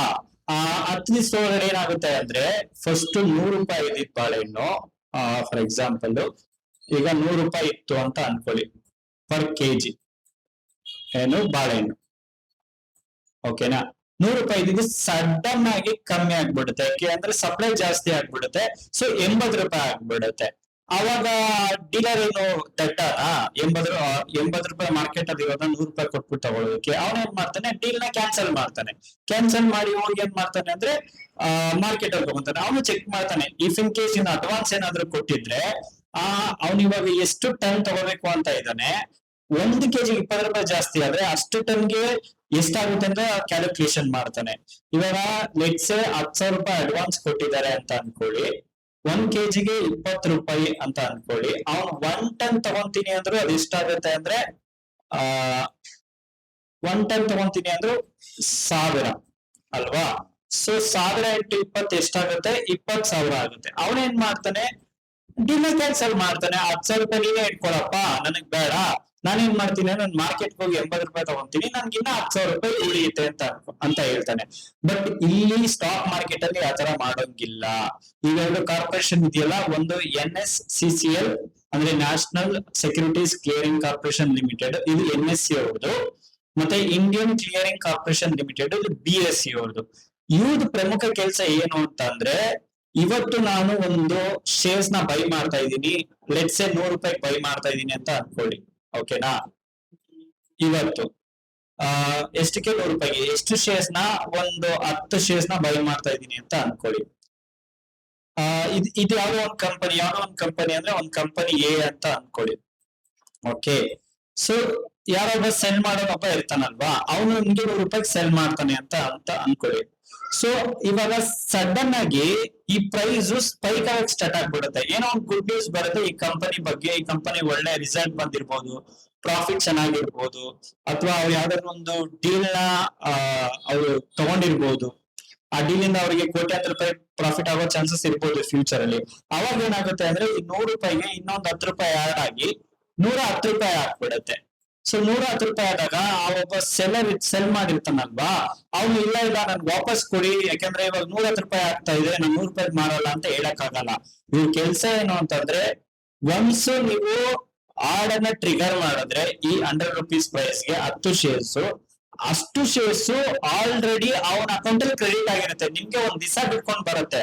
ಅದನ್ನ ನಾವು ಟ್ರೇಡಿಂಗ್ ಸೆಟಲ್ಮೆಂಟ್ ಡೇ ಅಂತ ಕರಿತೀವಿ. ಅದನ್ನ ನಿಮ್ ಮುಂದೆ ಎಲ್ಲ ಕ್ಲಿಯರ್ ಆಗಿ ಎಕ್ಸ್ಪ್ಲೈನ್ ಮಾಡ್ತೀನಿ. ಓಕೆ, ಇವಾಗ ನೀವು ಕ್ಲಿಯರಿಂಗ್ ಕಾರ್ಪೊರೇಷನ್ ಕೆಲಸ ಏನು ಅಂತ ತಿಳ್ಕೊಬೇಕು ಅಂದ್ರೆ ಅದು ನಿಮ್ಮ ಒಂದು ಟ್ರೇಡ್ ನ ಮಾಡಿಸುತ್ತೆ, ಸೆಟಲ್ಮೆಂಟ್ ಮಾಡಿಸುತ್ತೆ. ಓಕೆ, ಅಲ್ಲಿ ಇಲ್ಲ ಅಂತ ಹೇಳಕ್ ನಿಮ್ಗೂ ಸಾಧ್ಯ ಇಲ್ಲ. ಇವಾಗ ಇನ್ ಕೇಸ್ ಇದು 100 ರೂಪಾಯಿ ಇರೋದು ಆ 80 ರೂಪಾಯಿ ಬಂತು ಅಂತ ಅನ್ಕೊಳ್ಳಿ ನೀವು ತಗೊಳ್ಳೋ ಟೈಮ್ ಅಲ್ಲಿ. ಇಲ್ಲ 80 ರೂಪಾಯಿ ಬಂದ್ಬಿಟ್ಟಿದೆ, ನಾನು ವಾಪಸ್ ನಾನು ತಗೊಳಕ್ ಇಷ್ಟ ಇಲ್ಲ, ಕ್ಯಾನ್ಸಲ್ ಮಾಡ್ತೀನಿ ಅಂತ ನೀವು ಹೇಳಕ್ ಆಗಲ್ಲ. 100 ರೂಪಾಯಿ ಇಬ್ರು ಫಿಕ್ಸ್ ಆಗಿದ್ರ 100 ರೂಪಾಯಿಗೆ ಪರ್ಚೇಸ್ ಮಾಡ್ಬೇಕು. ಅದು 100 ರೂಪಾಯಿಗೆ ಹೋಗ್ತಾ ಇದ್ರು ಅಷ್ಟೇ, 80 ರೂಪಾಯಿ ಕೆಳಗಡೆ ಬರ್ತಾ ಇದ್ರು ಅಷ್ಟೇ. ಅದನ್ನ ಯಾರು ಮಾಡ್ತಾರೆ ಅಂದ್ರೆ ಈ NSCCL ಮತ್ತೆ ICCL. ನೀವು ನ್ಯಾಷನಲ್ ಸ್ಟಾಕ್ ಎಕ್ಸ್ಚೇಂಜ್ ಅಲ್ಲಿ ಪರ್ಚೇಸ್ ಮಾಡಿದ್ರೆ ಇವ್ರು ಆ ಕೆಲಸ ಮಾಡ್ತಾರೆ. ಬಾಂಬೆ ಸ್ಟಾಕ್ ಎಕ್ಸ್ಚೇಂಜಸ್ ಅಲ್ಲಿ ನೀವು ಪರ್ಚೇಸ್ ಮಾಡಿದ್ರೆ ಇವ್ರು ಆ ಕೆಲಸ ಮಾಡ್ತಾರೆ. ಓಕೆನಾ? ಸೊ ಇದು ಕ್ಲಿಯರಿಂಗ್ ಕಾರ್ಪೊರೇಷನ್ ಕೆಲಸ. Next depositories. ಸೊ ಡೆಪಾಸಿಟರೀಸ್ ಅಂದ್ರೆ ಏನು? ಅಲ್ಲೇ ಕೊಟ್ಟಿರೋ ಪ್ರಕಾರ they hold shares in electronic form. ಅಂದ್ರೆ ನೀವು ಝೀರೋದ ಮೂಲಕ ಅಥವಾ ನೀವು NSL ನೀವು ಶೇರ್ಸ್ ತಗೊಂಡಿರ್ಬೋದು, ಬಟ್ ಆ ಶೇರ್ಸ್ ಆ NSL ಇರೋದಿಲ್ಲ, ಝೀರೋದಾಗೂ ಇರೋದಿಲ್ಲ. ಇನ್ ಕೇಸ್ ನೀವು NSL ಶೇರ್ ತಗೊಂಡಿದ್ರೆ ಎಲ್ಲಿರುತ್ತೆ? NSDL ಅಲ್ಲಿ ಇರುತ್ತೆ. ಇವ್ರ ಮುಖ್ಯ ಕೆಲಸ ಏನು ಅಂತ ಅಂದ್ರೆ, ಇವಾಗ ಹೇಗೆ ನೀವೊಂದು ಹಣ್ಣು ತಗೊಬಂದಿ, ಲೆಟ್ಸ್ ನೀವು 3 kg ಹಣ್ಣು ತಗೊಂಡ್ ಬಂದಿರ್ತೀರಾ, ಅದು ಕೆಟ್ಟೋಗ್ಬಾರ್ದು ಅಂತ ನೀವೊಂದು ರೆಫ್ರಿಜರೇಟರ್ ಅಲ್ಲಿ ಇಡ್ತೀರಾ ಅಲ್ವಾ, ಸೇಫ್ ಆಗಿ. ಅಥವಾ ಒಂದು ಗೋಡನ್ ಅಲ್ಲಿ ಎಲ್ಲಿ ಕೋಲ್ಡ್ ಸ್ಟೋರೇಜ್ ಇರುತ್ತೆ, ಜಾಸ್ತಿ ಏನಾದ್ರು ತಗೊಂಡಿದ್ರೆ ಒಂದು ಸ್ಟೋರ್ ಮಾಡ್ತೀರಲ್ವಾ ಸೇಫ್ ಆಗಿ. ಸೊ ಆ ಸೇಫ್ ಆಗಿ ನೀವು ಯಾವ ತರ ಹಣ್ಣನ್ನ ಅಥವಾ ತರಕಾರಿನ ಸ್ಟೋರ್ ಮಾಡ್ತೀರಾ, ಅದೇ ತರ ನಿಮ್ ಶೇರ್ಸ್ ನ NSDL ಅವರು ಸ್ಟೋರ್ ಮಾಡಿರ್ತಾರೆ. ಲೆಟ್ ಸಪೋಸ್ ನಾಳೆ ಈ ಝೀರೋದಾ ಕಂಪನಿ ಬ್ಯಾಂಕ್ರಪ್ಟ್ ಆದ್ರೆ, ಬ್ಯಾಂಕ್ರಪ್ಟ್ ಅಂದ್ರೆ ಝೀರೋದಾ ಕಂಪನಿ ಫುಲ್ ಬಿದ್ದೋಗ್ಬಿಟ್ಟು ಅದು ಎಕ್ಸಿಸ್ಟೇ ಇಲ್ಲ ನಾಳೆಗೆ ಅಂತಂದ್ರೂ ನೀವೇನು ಆತಂಕ ಪಡ್ಬೇಕಾಗಿಲ್ಲ. ಯಾಕೆಂದ್ರೆ ಝೀರೋದಾ ಹತ್ರ ನಿಮ್ ಶೇರ್ಸ್ ಇರಲ್ಲ, ಎಲ್ಲಿರುತ್ತೆ? NSDL ಹತ್ರ ನಿಮ್ ಶೇರ್ಸ್ ಇರುತ್ತೆ. ಸೊ ಅವ್ರು ನಿಮ್ಗೆ ಒಂದು ಪಿನ್ ಕೊಟ್ಟಿರ್ತಾರೆ, T ಪಿನ್ ಅಂತ. ಏನು ಇದು ತುಂಬಾ ನೆನ್ಪಿಟ್ಕೊಳ್ಬೇಕು ಎಲ್ಲಾರು, TPIN ಅಂತ. ಸೊ ಈ T ಪಿನ್ ಕೊಟ್ಟಿರ್ತಾರೆ. ನೀವು ಸಪೋಸ್ ಒಂದು ಕಂಪನಿ ಶೇರ್ಸ್ ನ ಬೈ ಮಾಡಿದ್ರೆ ನಿಮ್ಗೆ T ಪಿನ್ ಬಂದಿರುತ್ತೆ. ಈ T ಪಿನ್ ನೀವು ಎಂಟರ್ ಮಾಡೋವರೆಗೂ ನಿಮ್ದು ಯಾವುದೇ ಕಂಪನಿ ಶೇರ್ಸ್ ಬೈ ಆಗಲ್ಲ, ಸಾರಿ ಸೆಲ್ ಆಗಲ್ಲ. ನೀವು ಆಲ್ರೆಡಿ ಬೈ ಮಾಡಿ ಇಟ್ಟಿದ್ರೆ ಸೆಲ್ ಮಾಡಕ್ಕಾಗಲ್ಲ. ಮುಂಚೆ ಏನ್ ಮಾಡೋರು ಅಂದ್ರೆ ಕೆಲವು ಸ್ಟಾಕ್ ಬ್ರೋಕರ್ ಅವ್ರ ಹತ್ರ ಇರೋ ಕಂಪನಿ ಶೇರ್ಸ್ ನ ಪ್ಲೆಜ್ ಮಾಡಿ ಕಂಪನಿಗೆ ಸಾಲ ತಗೊಳ್ಳೋರು. ಓಕೆನಾ? ಸೊ ಅದರಿಂದ ತುಂಬಾ ಫ್ರಾಡ್ ಆಗ್ತಿತ್ತು ಅಂತ ಏನ್ ಮಾಡಿದ್ದಾರೆ, ಇವಾಗ ಒಂದು ಸೆಕ್ಯೂರಿಟಿ ಕೊಟ್ಟಿದ್ದಾರೆ. ಯಾರಿಗೆ? ಇನ್ವೆಸ್ಟರ್ಸ್ಗೆ. ಸೊ ಈ T ಪಿನ್ ನೀವು ಪ್ರತಿ ಸಲ ಒಂದೊಂದು ಶೇರ್ಸ್ ನ ಸೆಲ್ ಮಾಡ್ಬೇಕು ಅಂದ್ರೂ ನೀವು ಈ T ಪಿನ್ ಹಾಕ್ಬೇಕು. ಅವಾಗ ಶೇರ್ಸ್ ಪ್ರೈಸ್ ಫ್ಲಕ್ಚುಯೇಟ್ ಆಗ್ಬೋದು. ಯಾಕಂದ್ರೆ ನೀವು T ಪಿನ್ ಹಾಕಿದ ತಕ್ಷಣ ನಿಮ್ ರಿಜಿಸ್ಟರ್ ಮೊಬೈಲ್ ನಂಬರ್ಗೆ OTP ಹೋಗುತ್ತೆ. ಆ OTP ಎಂಟರ್ ಮಾಡಿದ್ಮೇಲೆ ಮತ್ತೆ ವಾಪಸ್ ಬಂದು ನೀವು ಶೇರ್ ನ ಸೆಲ್ ಮಾಡಕ್ ಆಗೋದು. ಇಲ್ಲ ಅಂದ್ರೆ ಶೇರ್ ನ ಸೆಲ್ ಮಾಡಕ್ ಆಗೋದಿಲ್ಲ. ಇಲ್ಲ ನನ್ಗೆ ಟೈಮ್ ಹಿಡಿಯುತ್ತೆ, ನನಗ್ ಬೇಡ, ನಾನು ಕ್ಲಿಕ್ ಮಾಡಿದ ತಕ್ಷಣ ಸೆಲ್ ಆಗ್ಬಿಡ್ಬೇಕು ಅಂತ ಅಂದ್ರೆ ನೀವು ಈ ಬ್ರೋಕರ್ ಗೆ ಆಥರೈಸ್ ಮಾಡ್ಬೇಕಾಗುತ್ತೆ. T ಪಿನ್ ಕೊಟ್ಬಿಟ್ಟು ನೀವು ಬ್ರೋಕರ್ ಗೆ ಆಥರೈಸ್ ಮಾಡಿದ್ರೆ ಸೊ ನೀವು ಇಮಿಡಿಯೇಟ್ ಆಗಿ ಸೆಲ್ ಮಾಡಬಹುದು ಶೇರ್ಸ್ ನ. ಸೊ ಈ ಡೆಪಾಸಿಟರಿ ಕೆಲಸ ಏನು ಅಂತಂದ್ರೆ ಸ್ಟೋರ್ ಮಾಡೋದು, ಸಿಂಪಲ್ ಟರ್ಮ್ಸ್ ಅಲ್ಲಿ. ಅರ್ಥ ಆಯ್ತಾ ನಿಮ್ಗೆ? ಓಕೆ, ಅರ್ಥ ಆಯ್ತು ಅಂತ ಅನ್ಕೊಂತೀನಿ. ನಿಮ್ಗೆ ಏನಾದ್ರು ಡೌಟ್ಸ್ ಇತ್ತು ಅಂದ್ರೆ ನನಗೆ ಕಮೆಂಟ್ಸ್ ಅಲ್ಲಿ ತಿಳಿಸಿ, ನಾನು ನಿಮ್ಗೆ ಅದಕ್ಕೆ ಆನ್ಸರ್ ಮಾಡೋದಕ್ಕೆ ಪ್ರಯತ್ನ ಮಾಡ್ತೀನಿ. ನೆಕ್ಸ್ಟ್ ರೆಗ್ಯುಲೇಟರ್ಸ್ ಅಂದ್ರೆ ಏನು? They insure safe and fair trading and protect investor and promote capital market. So ನಾನು ಇಷ್ಟೊತ್ತರೆಗೂ ಹೇಳಿದ್ನಲ್ವಾ ನಿಮ್ಗೆ, ಸ್ಟಾಕ್ ಬ್ರೋಕರ್, ಸ್ಟಾಕ್ ಎಕ್ಸ್ಚೇಂಜಸ್, ಮತ್ತೆ ಡೆಪಾಸಿಟರೀಸ್, ಅದಾದ್ಮೇಲೆ ಸೆಟಲ್ಮೆಂಟ್ ಆರ್ಗನೈಸೇಷನ್, ಅವ್ರೆಲ್ಲರಿಗೂ ಬಾಸ್ ಯಾರು ಅಂದ್ರೆ ಇವ್ರೆ. ಯಾರು? SEBI, securities and exchange board of India. ನೀವು ತುಂಬಾ ಚೆನ್ನಾಗಿ ತಿಳ್ಕೊಬೇಕು ಇವ್ರ ಕೆಲಸ ಏನು ಅಂತ ಅಂದ್ರೆ, ಇವ್ರನ್ನ ನಾವು watch dog of Indian stock market ಅಂತ ಕರಿತೀವಿ. ಅಂದ್ರೆ ಏನು ಅಂತಂದ್ರೆ ಇಂಡಿಯನ್ ಸ್ಟಾಕ್ ಮಾರ್ಕೆಟ್ ನ ಅಬ್ಸರ್ವ್ ಮಾಡ್ತಾರೆ, ಮತ್ತೆ ಅವ್ರಿಗೆ ರೂಲ್ಸ್ ನ ಫ್ರೇಮ್ ಮಾಡ್ತಾರೆ, ಗೈಡ್ ಲೈನ್ಸ್ ನ ಫ್ರೇಮ್ ಮಾಡ್ತಾರೆ. ಅಂದ್ರೆ ಇವ್ ಏನ್ ರೂಲ್ಸ್ ಫ್ರೇಮ್ ಮಾಡ್ತಾರೋ, ಏನ್ ಗೈಡ್ ಲೈನ್ಸ್ ನ ಫ್ರೇಮ್ ಮಾಡ್ತಾರೋ ಅದೇ ಪ್ರಕಾರವಾಗಿ ಸ್ಟಾಕ್ ಮಾರ್ಕೆಟ್ ನಡ್ಕೊಂಡು ಹೋಗ್ಬೇಕು. ಯಾಕೆಂದ್ರೆ ಸ್ಟಾಕ್ ಮಾರ್ಕೆಟ್ ಅಂದ್ರೆ ಇಟ್ಸ್ ಎ ಓಷನ್. ಸಾಮಾನ್ಯ ಜನರಿಗೆ ಅದ್ರ ಬಗ್ಗೆ ಜ್ಞಾನ ತುಂಬಾ ಕಮ್ಮಿ ಇರುತ್ತೆ. ಆದ್ರಿಂದ ಈ ದೊಡ್ಡ ದೊಡ್ಡ ಇನ್ಸ್ಟಿಟ್ಯೂಷನ್ಸ್ ಏನ್ ಮಾಡ್ತಾರೆ ಅಂದ್ರೆ ಅದನ್ನ ಅಡ್ವಾಂಟೇಜ್ ಆಗಿ ತಗೊಂಡು ಸ್ಟಾಕ್ ಪ್ರೈಸ್ ನ ಮ್ಯಾನಿಪುಲೇಟ್ ಮಾಡಿ ರಿಟೇಲ್ ಇನ್ವೆಸ್ಟರ್ ನ ಟ್ರಾಪ್ ಮಾಡಿ ಅವ್ರ ಹತ್ರ ಇರೋ ದುಡ್ಡೆಲ್ಲ ಇವ್ರು ಕಬಳಿಸ್ಬಿಡ್ತಾರೆ. ಸೊ ಇದನ್ನ ತಡೆಗಟ್ಟಬೇಕು ಅಂತ ಇರೋ ಒಂದು institution securities and exchange board of India. Okay, so ಮುಖ್ಯ ಕೆಲಸ ಏನು ಅಂದ್ರೆ ಒಂದು ಸ್ಟಾಕ್ ಮಾರ್ಕೆಟ್ ಪ್ರಾಪರ್ ಆಗಿ ನಡೀತಾ ಇದೆಯಾ, ತಪ್ಪಾಗ್ದಂಗೆ ಅವ್ರು ಮುಂಚೆನೆ ರೂಲ್ಸ್ ಎಲ್ಲ ಫ್ರೇಮ್ ಮಾಡಿರ್ತಾರೆ. ಬಟ್ ಸ್ಟಿಲ್ ಎಲ್ಲೋ ಒಂದ್ ಕಡೆ ಲೂಪ್ ಹೋಲ್ಸ್ ಇರುತ್ತಲ್ವಾ, ಆ ಲೂಪ್ ಹೋಲ್ಸ್ ನ ಹುಡ್ಕೊಂಡೆ ಈ ಬಿಗ್ ಇನ್ಸ್ಟಿಟ್ಯೂಷನ್ಸ್ ರಿಟೇಲ್ ಟ್ರೇಡರ್ಸ್ ನ ಟ್ರಾಪ್ ಮಾಡಿ ಪ್ರೈಸ್ ರಿಗ್ಗಿಂಗ್ ಮಾಡಿ ಅಥವಾ ಪ್ರೈಸ್ ಮ್ಯಾನಿಪುಲೇಷನ್ ಮಾಡಿ ಇವ್ರು ಪ್ರಾಫಿಟ್ ಮಾಡ್ತಾರೆ in crores and crores of rupees. ಅದನ್ನ ತಡೆಗಟ್ಟಕ್ಕೆ ಇರುವಂತ ಒಂದು ಇನ್ಸ್ಟಿಟ್ಯೂಷನ್ ಯಾವುದು ಅಂದ್ರೆ ಸೆಬಿ. ಓಕೆನಾ? ಅಂಡ್ ನೆಕ್ಸ್ಟ್, ಸೊ ಇಷ್ಟೆಲ್ಲ ನಿಮ್ಗೆ ಅರ್ಥ ಆಯ್ತು ಅಂತ ತಿಳ್ಕೊಂತೀನಿ. ಮೊದ್ಲಿಂದ ನಿಮ್ಗೆ ಒಂದ್ ಸ್ವಲ್ಪ ಹೇಳ್ಕೊಡ್ತೀನಿ, ಸ್ವಲ್ಪ ರಿವಿಷನ್ ಮಾಡೋಣ. ಸುಮ್ನೆ ಹೇಳ್ತಾ ಹೋಗ್ತಾ ಇದ್ರೆ ನಿಮ್ಗೆ ಅರ್ಥ ಆಗಿದ್ಯೋ ಇಲ್ವೋ ಅಂತ ನನ್ಗೆ ವಿಡಿಯೋದಲ್ಲಿ ಗೊತ್ತಾಗಲ್ಲ. ಸೊ ಅದರಿಂದ ನಿಮ್ಗೆ ಇಲ್ಲಿ ಮತ್ತೆ ಇನ್ನೊಂದ್ಸಲ ಜಸ್ಟ್ ಒಂದು ಗ್ಲಾನ್ಸ್ ಕೊಡ್ತೀನಿ ಏನಂತ. ಸೊ ಫಸ್ಟ್ ಯಾರ್ಯಾರು ಮಾರ್ಕೆಟ್ ಅಲ್ಲಿ ಇನ್ವಾಲ್ವ್ ಆಗಿರ್ತಾರೆ ಅಂದ್ರೆ, ಒಂದು ಇನ್ವೆಸ್ಟರ್ಸ್ ಅಂದ್ರೆ ನೀವು ನಾವಾಗಿರ್ಬೋದು ಅಥವಾ ದೊಡ್ಡ ದೊಡ್ಡ ಇನ್ಸ್ಟಿಟ್ಯೂಷನ್ಸ್ ಆಗಿರ್ಬೋದು. ಎರಡು ಕಂಪನೀಸ್, ಯಾರು ತಮ್ಮ ಕಂಪನಿ ಶೇರ್ಸ್ ನ ಇಶ್ಯೂ ಮಾಡಕ್ ಬಂದಿರ್ತಾರೋ ಅವ್ರನ್ನೇ ಇಶ್ಯೂರ್ ಅಂತ ಕರಿತೀವಿ. ಮೂರನೇದು ಸ್ಟಾಕ್ ಎಕ್ಸ್ಚೇಂಜಸ್. ಸ್ಟಾಕ್ ಎಕ್ಸ್ಚೇಂಜಸ್ ಅಂದ್ರೆ ಏನು? ಅದೊಂದು ಮಾರ್ಕೆಟ್ ಇದ್ದಂಗೆ. ಹೇಗೆ ನೀವು ತರಕಾರಿ ತಗೊಳಕ್ ಒಂದು ಸಿಟಿ ಮಾರ್ಕೆಟ್ ಹೋಗ್ತೀರಾ ಅಥವಾ ಯಶವಂತಪುರ ಮಾರ್ಕೆಟ್ ಹೋಗ್ತೀರಾ, ನಿಮ್ಗೆ ಶೇರ್ ಬೇಕು ಅಂದ್ರೆ ಎಲ್ಲಿ ಹೋಗ್ಬೇಕು? BSE ಅಥವಾ NSE ಹೋಗ್ಬೇಕು. Next, stock brokers. ನಿಮ್ಗೆ ಶೇರ್ಸ್ ಬೇಕು ಅಂದ್ರೆ ಎಸ್ ನೀವು BSE NSE ಗೆ ಹೋಗ್ಬೇಕು, ಬಟ್ ಡೈರೆಕ್ಟ್ ಆಗಿ ಹೋಗಕ್ ಆಗಲ್ಲ. ಅದಕ್ಕೆ ಅಂತಾನೆ ಸ್ಟಾಕ್ ಬ್ರೋಕರ್ ಇದಾರೆ, ಅವ್ರ ಮೂಲಕನೇ ನೀವು ಹೋಗ್ಬೇಕು. ಸೊ ಇಲ್ಲಿ ಝೀರೋದ ಅಪ್ಸ್ಟಾಕ್ ಗ್ರೋ. ಅದಾದ್ಮೇಲೆ ಕ್ಲಿಯರಿಂಗ್ ಕಾರ್ಪೊರೇಷನ್. ಕ್ಲಿಯರಿಂಗ್ ಕಾರ್ಪೊರೇಷನ್ ಮುಖ್ಯ ಕೆಲಸ ಏನು ಅಂತಂದ್ರೆ ಟ್ರೇಡ್ ನ ಸೆಟ್ಲ್ ಮಾಡೋದು. ನೆಕ್ಸ್ಟ್ ಡೆಪಾಸಿಟರೀಸ್. ಡೆಪಾಸಿಟರ್ ಮುಖ್ಯ ಕೆಲಸ ಏನು ಅಂತಂದ್ರೆ ನಿಮ್ ಶೇರ್ಸ್ ನ ಸೇಫ್ ಆಗಿ ಸ್ಟೋರ್ ಮಾಡೋದು. ಲಾಸ್ಟ್ಲಿ ರೆಗ್ಯುಲೇಟರ್ಸ್ ಕೆಲಸ ಏನು ಅಂದ್ರೆ ಮಾರ್ಕೆಟ್ ನ ರೆಗ್ಯುಲೇಟ್ ಮಾಡೋದು, ಅಂದ್ರೆ ಮಾರ್ಕೆಟ್ ಪ್ರಾಪರ್ ಆಗಿ ನಡೀತಾ ಇರೋ ತರ ನೋಡ್ಕೊಳ್ಳೋದು. ಸೊ ಇಷ್ಟು ಇಂಡಿಯನ್ ಸ್ಟಾಕ್ ಮಾರ್ಕೆಟ್ ಬಗ್ಗೆ basics. Next over of Indian stock market ಅಂದ್ರೆ ಮೇನ್ ಸ್ಟಾಕ್ ಮಾರ್ಕೆಟ್ ಅಂದ್ರೆ ಯಾವ್ದು? BSE ಮತ್ತೆ NSE. ಅದ್ರ ಬಗ್ಗೆ ನಾವು ಸ್ವಲ್ಪ ತಿಳ್ಕೊಳ್ಳೋಣ. ಇಲ್ಲಿ ಸ್ವಲ್ಪ ಡೇಟಾ ಕೊಟ್ಟಿದ್ದೀನಿ, ಅದ್ರ ಬಗ್ಗೆ ಅರ್ಥ ಆಗ್ಲಿ ಅಂತ. ಮೊದಲನೇದು national stock exchange.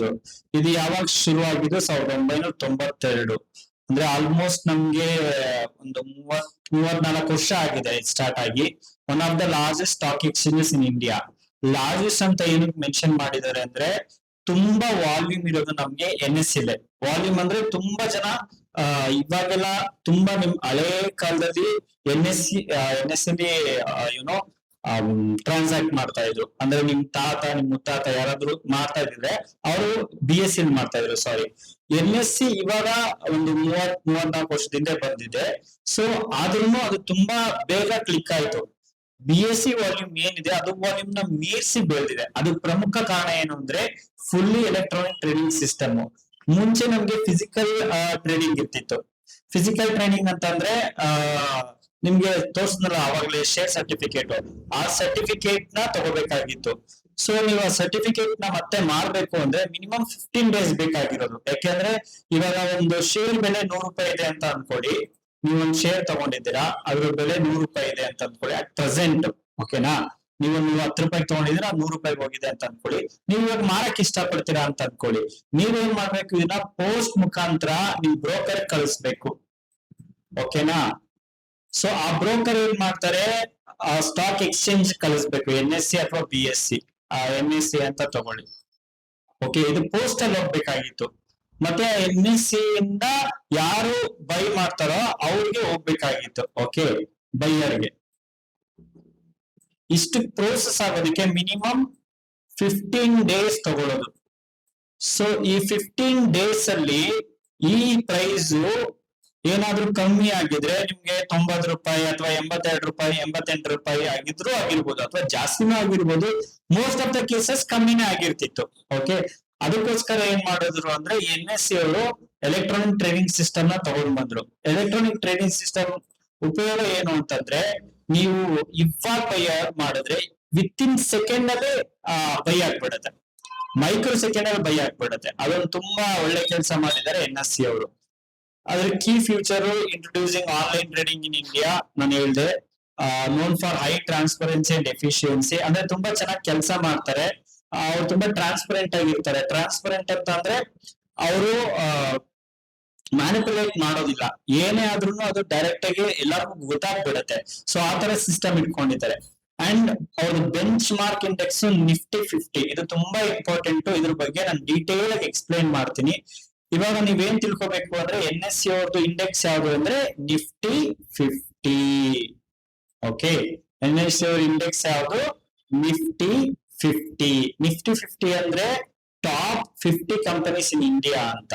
Okay, so ಇವಾಗ ಅಷ್ಟು ಸಾಕು, ಮುಂದೆ ನಾನು ಎಕ್ಸ್ಪ್ಲೈನ್ ಮಾಡ್ತೀನಿ. Then importance handles large volume of daily trades. ನಾನು ಹೇಳಿದ್ನಲ್ವಾ ವಾಲ್ಯೂಮ್ ಜಾಸ್ತಿ ಇರುತ್ತೆ ಅಂತ. ಸೊ ಇಲ್ಲಿ ನಿಮ್ಗೆ ಪರ್ ಡೇ ಏನಿಲ್ಲ ಅಂದ್ರೂ ಈಕ್ವಿಟಿ ಟ್ರೇಡಿಂಗ್ ಅಲ್ಲಿ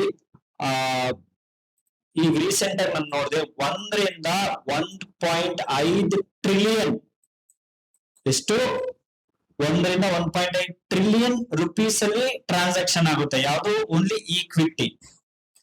ಓಕೆ, ಮತ್ತೆ ಡಿರೈವೇಟಿವ್ ಮಾರ್ಕೆಟ್ ಹೋದ್ರೆ ಅದು ಇನ್ನ ಜಾಸ್ತಿ ಇದೆ. ಡಿರೈವೇಟಿವ್ ಎಲ್ಲ ನಿಮ್ಗೆ ಇವಾಗಲೇ ಬೇಡ.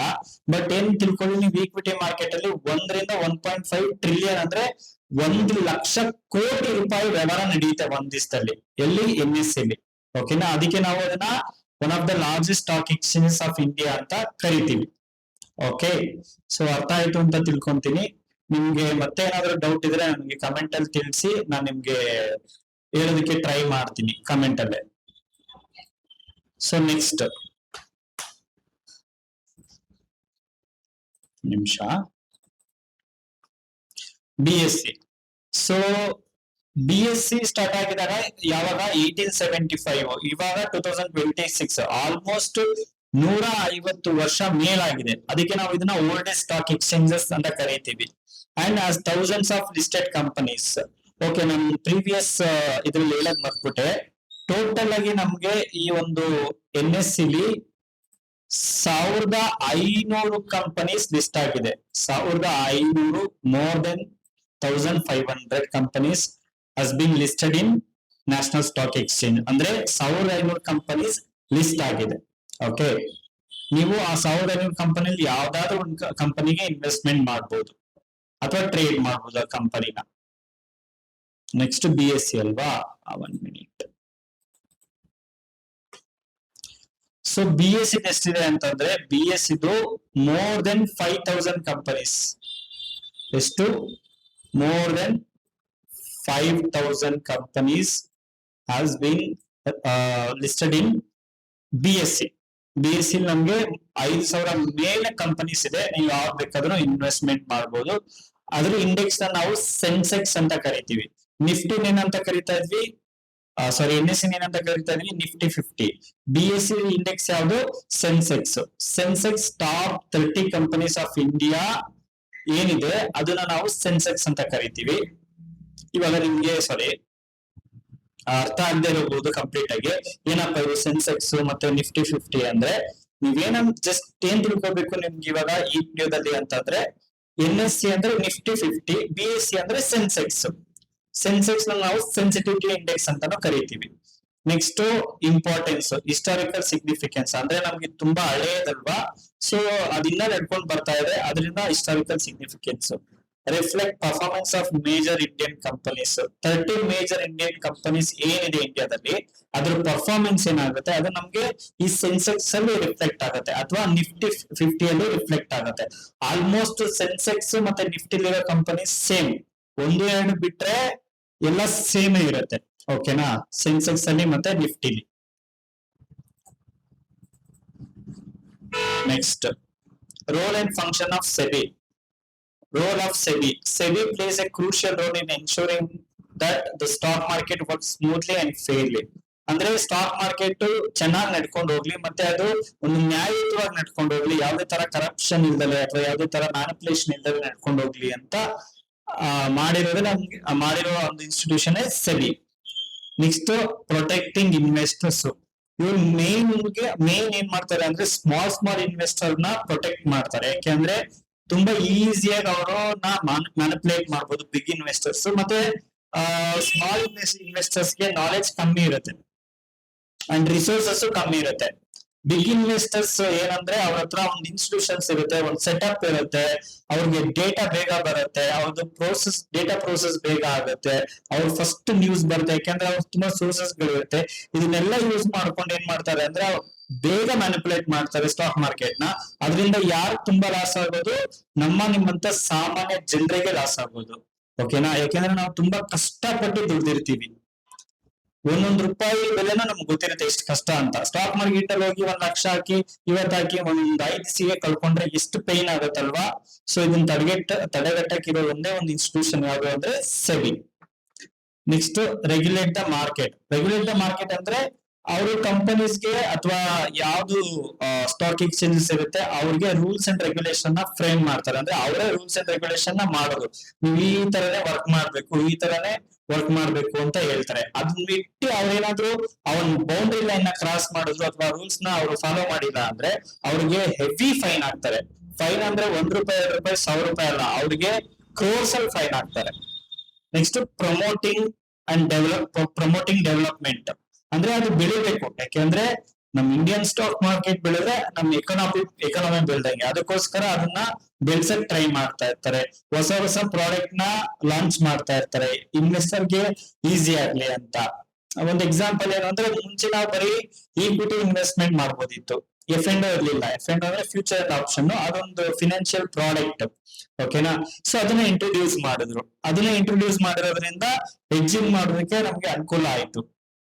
Hedging again it's A different concept. ನಿಮ್ಗೆ ಇವಾಗ ಬೇಡ, ಮುಂದೆ ವಿಡಿಯೋಸ್ ಗಳಲ್ಲಿ ಹೇಳ್ಕೊಡ್ತೀನಿ.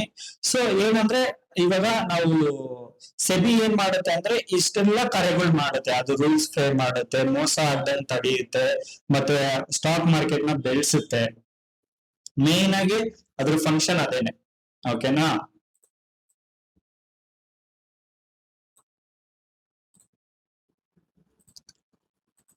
Next, functions of SEBI. Protective function, prevent insider trading. So insider trading ಅಂದ್ರೆ ಏನು ಇಲ್ಲ, ವೆರಿ ಸಿಂಪಲ್. ಇವಾಗ ಒಂದು ಕಂಪನಿ ಇದೆ ಅಂತ ತಗೊಳ್ಳಿ, ಆ ಕಂಪನಿ ಡೈರೆಕ್ಟರ್ ಇರ್ತಾರೆ. ಆ ಡೈರೆಕ್ಟರ್ ಗೆ ಗೊತ್ತಿರುತ್ತೆ ನಾಳೆ ಕಂಪನಿಲಿ ಏನಾಗುತ್ತೆ ಅಂತ. ಲೆಟ್ ಸಪೋಸ್ ಅವರು ಕ್ವಾರ್ಟರ್ಲಿ ಪ್ರಾಫಿಟ್ ನ ರಿಲೀಸ್ ಮಾಡ್ಬೇಕಾಗಿರುತ್ತೆ. ಮುಂಚೆನೆ ಗೊತ್ತಿರುತ್ತಲ್ವಾ ಡೈರೆಕ್ಟರ್ಗೆ ಏನ್ ಪ್ರಾಫಿಟ್ ಆಗಿದೆ, ಲಾಸ್ ಆಗಿದೆಯೋ ಅಂತ. ಲೆಟ್ಸ್ ಎ ಕಂಪನಿ ಈ ಸಲ ಒಂದು ಧಮಾಕ ಪ್ರಾಫಿಟ್ ಆಗಿದೆ ಅಂತ ಅನ್ಕೊಳ್ಳಿ. ಒಂದು 25% ಪ್ರಾಫಿಟ್ ಗ್ರೋತ್ ಕಾಣಿಸ್ತಾ ಇದೆ ಪ್ರೀವಿಯಸ್ ಕ್ವಾರ್ಟರ್ಗಿಂತ ಕಂಪೇರ್ ಮಾಡಿದ್ರೆ 25% ಜಾಸ್ತಿ ಆಗಿದೆ ಅಂತ ಅನ್ಕೊಳ್ಳಿ. So it's a big boost for that company. ಏನ್ ಮಾಡ್ತಾರೆ ಅಂತಂದ್ರೆ, ಇವರು ಅವ್ರ ರಿಲೇಟಿವ್ಸ್ಗೆ, ಅವ್ರ ಫ್ರೆಂಡ್ಸ್ಗೆ ಹೇಳ್ತಾರೆ, ನೋಡಪ್ಪ ನಮ್ ಕಂಪನಿಲಿ ಈ ತರ ಪ್ರಾಫಿಟ್ ಆಗಿದೆ, ನಾಳೆ ನಾವು ಅನೌನ್ಸ್ ಮಾಡ್ತೀವಿ, ನೀವು ಮುಂಚೆನೆ ಬೈ ಮಾಡಿ ಇಟ್ಕೋಬಿಡಿ, ನಾಳೆಗೆ ಅದು ಗ್ಯಾಪ್ ಅಪ್ ಆಗುತ್ತೆ. ಗ್ಯಾಪ್ ಅಪ್ ಅಂದ್ರೆ ಇವಾಗ ಅದೊಂದು ಶೇರ್ಸ್ ₹100 ಇದೆ ಅಂತ ಅನ್ಕೊಳ್ಳಿ. ಇವತ್ತು ಸಾಯಂಕಾಲ ಕ್ಲೋಸಿಂಗ್ ಆಗ್ಬೇಕಾದ್ರೆ ಶೇರ್ ಪ್ರೈಸ್ ₹100 ಇದೆ ಅಂತ ಅನ್ಕೊಳ್ಳಿ. ನಾಳೆ ಏನಾಗುತ್ತೆ ಅಂದ್ರೆ ಇಮ್ಮಿಡಿಯೇಟ್ ಆಗಿ ಅದು ₹125 ಆಗ್ಬಿಡುತ್ತೆ. ಸೊ ಒಂದು ಶೇರ್ಗೆ ₹25 ಪ್ರಾಫಿಟ್ ಆಯ್ತು ಅಂದ್ರೆ ಅವ್ರು ಲಕ್ಷಾಂತರ ಶೇರ್ ಪರ್ಚೇಸ್ ಮಾಡಿ ಇಟ್ಕೊಂಡಿರ್ತಾರೆ. ಒಂದು ಸಲ ಅವ್ರಿಗೆ ₹1,00,000 ಪ್ರಾಫಿಟ್ ಆಗ್ಬಿಡುತ್ತೆ. ಪಟ್ ಅಂತ ಮತ್ತೆ ಎಲ್ಲ ಸೆಲ್ ಮಾಡ್ಬಿಡ್ತಾರೆ, ಅವಾಗ ಮತ್ತೆ ಕೆಳಗಡೆ ಬರುತ್ತೆ. ಸೊ ಇದನ್ನ ನಾವು ಇನ್ಸೈಡರ್ ಟ್ರೇಡಿಂಗ್ ಅಂತ ಕರಿತೀವಿ. ಮುಂಚೆನೆ ಇನ್ಫಾರ್ಮೇಶನ್ ಕೊಡೋದು ಏನಾಗುತ್ತೆ ಕಂಪನಿ ಬಗ್ಗೆ ಅಂತ. ಅದನ್ನ ಯಾರು ತಡೆಗಟ್ತಾರೆ? SEBI. Next, stop prevalent and unfair trade practices. ಅದೇ ನಮ್ಮ ಮ್ಯಾನಿಪುಲೇಷನ್ ಮಾಡ್ತಾರೆ ಅಂತ. ಸೊ ಮ್ಯಾನಿಪುಲೇಷನ್ ಮಾಡ್ದಂಗೆ ತಡೀತಾರೆ. But still people are very smart. ಈ ಒಂದು ಏನಪ್ಪಾ ಸ್ಟಾಕ್ ಮಾರ್ಕೆಟ್ ಅಲ್ಲಿ ಇದಾರಲ್ಲ, ಅವ್ರನ್ನೆಲ್ಲ ನೀವು ಸಾಮಾನ್ಯ ಅಂತ ತಿಳ್ಕೊಬೇಡಿ. ಅವ್ರು ಇರೋದನ್ನೇ ರಿಟೇಲ್ ಟ್ರೇಡರ್ ನ ಟ್ರ್ಯಾಪ್ ಮಾಡೋದಕ್ಕೆ, ಅವರಿಂದ ದುಡ್ಡು ಮಾಡೋದಕ್ಕೆ. ಸೊ ಆ ಫ್ರಾಡ್ ಮಾಡೋದಕ್ಕೆ ಎಲ್ಲೆಲ್ಲ ಲೂಪ್ ಹೋಲ್ಸ್ ಇದೆ ಅದನ್ನೆಲ್ಲ ಹುಡುಕೊಂಡು ಇವ್ರು ಮಾಡೇ ಮಾಡ್ತಾರೆ. ಸೊ ಒನ್ಸ್ ಅದೇನಾದ್ರು ಬೆಳಕಿಗೆ ಬಂತು ಅಂದ್ರೆ ತುಂಬಾ ಹೆಕ್ಟಿಕ್ ಫೈನ್ ಹಾಕ್ತಾರೆ ಸೆಬಿ. ಓಕೆನಾ? ನೆಕ್ಸ್ಟ್, ಎಜುಕೇಟ್ ಇನ್ವೆಸ್ಟರ್ಸ್ ನ ಎಜುಕೇಟ್ ಮಾಡ್ತಾರೆ. ಅವ್ರಿಗೆ investor education and protection fund ಅಂತ ಇರುತ್ತೆ. ಆ ಫಂಡ್ ಅಲ್ಲಿ ಏನ್ ಮಾಡ್ತಾರೆ ಅಂದ್ರೆ ಅದೆಲ್ಲ ಫಂಡ್ ಎಲ್ಲಿ ಬರುತ್ತೆ ಅಂದ್ರೆ ನಾವು ಟ್ರೇಡ್ ಮಾಡಿದಾಗ ಒಂದಷ್ಟು ಪರ್ಸೆಂಟೇಜ್ ಆಫ್ ಟ್ರೇಡಿಂಗ್ ಫೀಸ್ ಸೆಬಿಗೆ ಹೋಗುತ್ತೆ. ಅದು ಅವ್ರ ಇನ್ವೆಸ್ಟರ್ ಪ್ರೊಟೆಕ್ಷನ್ ಫಂಡ್ ಅಲ್ಲಿ ಇಟ್ಟಿರ್ತಾರೆ. ಸೊ ಆ ಫಂಡ್ ನ ಜನರಿಗೆ ಅವೇರ್ನೆಸ್ ಕ್ರಿಯೇಟ್ ಮಾಡೋದಕ್ಕೆ ಯೂಸ್ ಮಾಡ್ತಾರೆ. ಅಂದ್ರೆ ಈ ಸ್ಟಾಕ್ ಮಾರ್ಕೆಟ್ ಅಂದ್ರೆ ಏನು, ಯಾವ ತರ ವರ್ಕ್ ಆಗುತ್ತೆ, ಫ್ರಾಡ್ ಹಿಂಗೆಲ್ಲ ಆಗುತ್ತೆ, ನಾವ್ ಎಷ್ಟು ಸೇಫ್ ಆಗಿರ್ಬೇಕು ಅನ್ನೋದನ್ನ ಎಜುಕೇಟ್ ಮಾಡ್ತಾ ಹೋಗ್ತಾರೆ. ಸೊ ಅದು educates investors. Next regulatory function. Regulatory function ಅಂದ್ರೆ ಆ ಇವಾಗ ನಾನು ಹೇಳಿದ್ನಲ್ಲ, ಸ್ಟಾಕ್ ಬ್ರೋಕರ್, ಡೆಪಾಸಿಟರೀಸ್, ಸ್ಟಾಕ್ ಎಕ್ಸ್ಚೇಂಜಸ್, ಮತ್ತೆ ಕ್ಲಿಯರಿಂಗ್ ಕಾರ್ಪೊರೇಷನ್, ಇವನ್ನೆಲ್ಲಾನು ರಿಜಿಸ್ಟರ್ ಮಾಡ್ಕೊಳ್ಳೋದು ಯಾರು? ಸೆಬಿ. ರಿಜಿಸ್ಟರ್ ಅವ್ರ ಹತ್ರ ಆಗ್ದಲೇ ಇದ್ರೆ ನೀವು ಸ್ಟಾಕ್ ಬ್ರೋಕರ್ ಆಗಕ್ ಆಗೋದಿಲ್ಲ. ಓಕೆನಾ? ಆಮೇಲೆ it approves and monitor companies, it approves IPO and monitor companies disclosure. ಅಂದ್ರೆ ಒಂದು ಕಂಪನಿ ಪಬ್ಲಿಕ್ ಹೋಗ್ತಾ ಇದೆ, IPO ಹೋಗ್ತಾ ಇದೆ ಅಂದ್ರೆ ಅದು ಯಾರಿಂದ ಪರ್ಮಿಷನ್ ತಗೋಬೇಕು? ಸೆಬಿಯಿಂದ ಪರ್ಮಿಷನ್ ತಗೊಳ್ಬೇಕು. ಓಕೆನಾ? Next developmental function, promote fair trading practices, already explain ಮಾಡಿದೀನಿ. Support innovation in financial market. ಅಂದ್ರೆ ಯಾವ್ದಾದ್ರು ಹೊಸ ಪ್ರಾಡಕ್ಟ್ ಇನೋವೇಟ್ ಮಾಡ್ಬೇಕು ಅಂತಂದ್ರೆ ಅವ್ರು ಸಪೋರ್ಟ್ ಮಾಡ್ತಾರೆ. ಸೊ ನೀವು ಹೋಗ್ಬಿಟ್ಟು ಪ್ರಾಡಕ್ಟ್ ಇಡಕ್ಕಾಗಲ್ಲ, ಅದಕ್ಕೆ ಅಂತಾನೆ ಅದೊಂದು ಟೀಮ್ ಇರುತ್ತೆ, ರಿಸರ್ಚ್ ಟೀಮು. ಅವ್ರು ರಿಸರ್ಚ್ ಮಾಡಿ ಯಾವ ಫಿನಾನ್ಷಿಯಲ್ ಪ್ರಾಡಕ್ಟ್ ಜನರಿಗೆ ತುಂಬಾ ಅನುಕೂಲ ಆಗುತ್ತೆ ಅಂತ ಪ್ರಾಡಕ್ಟ್ ನ ಅವರು ಸಜೆಸ್ಟ್ ಮಾಡ್ತಾರೆ ಸೆಬಿಗೆ, ಮತ್ತೆ ಅವರು ಲಾಂಚ್ ಮಾಡ್ತಾರೆ. Conduct training and awareness program. ನಾನು ಹೇಳಿದ್ನಲ್ವಾ, ಅವರು ತಮ್ಮ ಎಂಪ್ಲಾಯಿಗೂ ಟ್ರೈನ್ ಮಾಡ್ತಾರೆ ಚೆನ್ನಾಗಿ, ಯಾವ ತರ ಫ್ರಾಡ್ ನೆಲ್ಲ ಅವರು ಫೈಂಡ್ ಔಟ್ ಮಾಡ್ಬೇಕು ಅಂತ. ಪ್ಲಸ್ ಇನ್ವೆಸ್ಟರ್ಸ್ಗೂ ಅವರು ಅವೇರ್ನೆಸ್ ಕ್ರಿಯೇಟ್ ಮಾಡ್ತಾರೆ. ಸೊ ಇದು role and functions of SEBI. So SEBI ತುಂಬಾ ಇಂಪಾರ್ಟೆಂಟ್ ಇಲ್ಲಿ. ಯಾಕೆ ಅಂತಂದ್ರೆ ನಿಮ್ಗೆ ಏನೇ ಪ್ರಾಬ್ಲಮ್ ಆದ್ರೂ, ನೀವೆಲ್ಲೇ ಮೋಸ ಹೋದ್ರು, ನೀವೆಲ್ಲಿ ಕಂಪ್ಲೇಂಟ್ ಮಾಡ್ಬೇಕು ಅಂದ್ರೆ ಸೆಬಿ ಅವ್ರದೇ ಒಂದು ವೆಬ್ಸೈಟ್ ಇದೆ, ಸ್ಕೋರ್ ಅಂತ. ಏನು ಸ್ಕೋರ್ ಅಂತ ಒಂದು ವೆಬ್ಸೈಟ್ ಇದೆ. ಆ ಸ್ಕೋರ್ಸ್ ಅಲ್ಲಿ ಹೋಗಿ ನೀವು ಏನಾದ್ರೂ ಕಂಪ್ಲೇಂಟ್ ಇದ್ರೆ ಕಂಪ್ಲೇಂಟ್ ನ ರೈಸ್ ಮಾಡ್ಬೋದು ಸ್ಕೋರ್ಸ್ ಅಲ್ಲಿ. ಓಕೆನಾ? ಸೊ ಇಷ್ಟು ಬೇಸಿಕ್ಸ್. ಸ್ಟಾಕ್ ಮಾರ್ಕೆಟ್ ಅಂದ್ರೆ ಏನು, ಅದು ಹೇಗ್ ವರ್ಕ್ ಆಗುತ್ತೆ, ಮತ್ತೆ ಸ್ಟಾಕ್ ಮಾರ್ಕೆಟ್ ಅಲ್ಲಿ ಇರೋರೆಲ್ಲ ಯಾರು, ಅವ್ರಿಗೆ ಇರೋ ಕನೆಕ್ಷನ್ ಏನು ಅಂತ ನಿಮ್ಗೆ ಈ ಒಂದು ವಿಡಿಯೋದಲ್ಲಿ ಎಕ್ಸ್ಪ್ಲೇನ್ ಮಾಡಿದೀನಿ. ನಿಮ್ಗೆ ಏನಾದ್ರೂ ಡೌಟ್ ಇದ್ರೆ ದಯವಿಟ್ಟು ನೀವು ಕಮೆಂಟ್ ಅಲ್ಲಿ ತಿಳಿಸಿ, ನಾನು ನಿಮ್ಗೆ ಉತ್ತರ ಕೊಡೋದಕ್ಕೆ ಟ್ರೈ ಮಾಡ್ತೀನಿ. ನಾವ್ ಇದುವರೆಗೂ ಏನ್ ಕಲ್ತ್ವೋ ಅದೆಲ್ಲ ಹೇಗ್ ನಡೆಯುತ್ತೆ ಅಂತ ಒಂದೇ ಒಂದು ಇಮೇಜ್ ತಿಳ್ಕೊಳ್ಳೋಣ ಬನ್ನಿ. ಸಪೋಸ್ ನೀವು ಇನ್ವೆಸ್ಟರ್ ಅಂತ ತಿಳ್ಕೊಳ್ಳಿ. ನೀವು ಇವಾಗ ಬೈ ಆರ್ಡರ್ ನ ಪ್ಲೇಸ್ ಮಾಡ್ತಾ ಇದ್ದೀರಾ. ನೀವು ಇನ್ವೆಸ್ಟರ್ ಆದ್ರೆ ನೀವು ಯಾರ ಮೂಲಕ ಬೈ ಆರ್ಡರ್ ನ ಪ್ಲೇಸ್ ಮಾಡ್ಬೇಕು? ಬ್ರೋಕರ್ ಮೂಲಕ, ರೈಟ್? ಸೊ ಲೆಟ್ಸೆ ನೀವೊಂದು TCS ಕಂಪನಿ ಶೇರ್ಸ್ ನ ಬೈ ಮಾಡ್ತಾ ಇದ್ದೀರಾ ಅಂತ ಅನ್ಕೊಳ್ಳಿ. ಲೆಟ್ ಸಪೋಸ್ TCS ಕಂಪನಿದು ಶೇರ್ಸ್ ನ ಲೆಟ್ಸೆ ಅದ್ರ ಪ್ರೈಸ್ ಫಾರ್ ಎಕ್ಸಾಂಪಲ್ ಇದು 100 ರೂಪೀಸ್ ಇಲ್ಲ, 100 ರೂಪೀಸ್ ಇದೆ ಅಂತ ಅನ್ಕೊಳ್ಳಿ, ರೈಟ್? ಸೊ ಆ ತರದ್ ಎಷ್ಟು ಶೇರ್ಸ್ ನ ನೀವು ಬೈ ಮಾಡ್ತಾ ಇದ್ದೀರಾ? ಲೆಟ್ ಸಪೋಸ್ ನೀವು 100 ಶೇರ್ಸ್ ನೇ ಬೈ ಮಾಡ್ತಾ ಇದ್ದೀರಾ ಅಂತ ಅನ್ಕೊಳ್ಳಿ. ಸೊ ನೀವು ಇನ್ವೆಸ್ಟರ್ ಆಗಿ 100 ರೂಪಾಯಿ ಶೇರ್ ನ 100 ಶೇರ್ ತಗೊಂತಾ ಇದ್ದೀರಾ. ಅಂದ್ರೆ ನಿಮ್ಮ ಅಕೌಂಟ್ ಅಲ್ಲಿ ಎಷ್ಟಿರ್ಬೇಕು? ಟೋಟಲ್ ಆಗಿ 10,000 ರೂಪೀಸ್ ಇರಬೇಕು, ರೈಟ್? ನಿಮ್ಗೆ 10,000 ಬೇಕು ಇದನ್ನ ಬೈ ಮಾಡೋದಕ್ಕೆ. ಒನ್ಸ್ ನೀವು ಸ್ಟಾಕ್ ಬ್ರೋಕರ್ ಮುಖಾಂತರ ಆರ್ಡರ್ ನ ಪ್ಲೇಸ್ ಮಾಡಿದ್ರೆ, ಲೆಟ್ ಸಪೋಸ್ ನಿಮ್ ಸ್ಟಾಕ್ ಬ್ರೋಕರ್ ಝೀರೋದಾ ಅಂತ ಅನ್ಕೊಳ್ಳಿ, ಯಾಕೆಂದ್ರೆ ಅದನ್ನೇ ಯೂಸ್ ಮಾಡ್ತಾ ಇರೋದು. ಝೀರೋದಾ,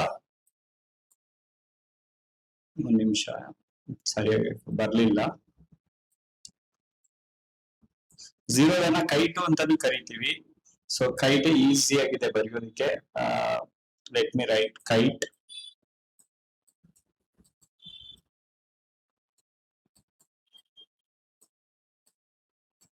ಸೊ ನೀವು ಕೈಟ್ ಮುಖಾಂತರ, ಕೈಟ್ ಅಂದ್ರೆ ಝೀರೋದಾ ಮುಖಾಂತರ ನೀವು TCS ಕಂಪನಿ 100 ಶೇರ್ ನ 100 ರೂಪಾಯಿಗೆ ಬೈ ಮಾಡೋದಕ್ಕೆ ಆರ್ಡರ್ ಪ್ಲೇಸ್ ಮಾಡ್ತಿದ್ದೀರಾ. ಆರ್ಡರ್ ಎಲ್ಲಿಗೆ ಹೋಗುತ್ತೆ? ಸ್ಟಾಕ್ ಬ್ರೋಕರ್ ಇಂದ ಡೈರೆಕ್ಟ್ ಸ್ಟಾಕ್ ಎಕ್ಸ್ಚೇಂಜಸ್ ಹೋಗುತ್ತೆ.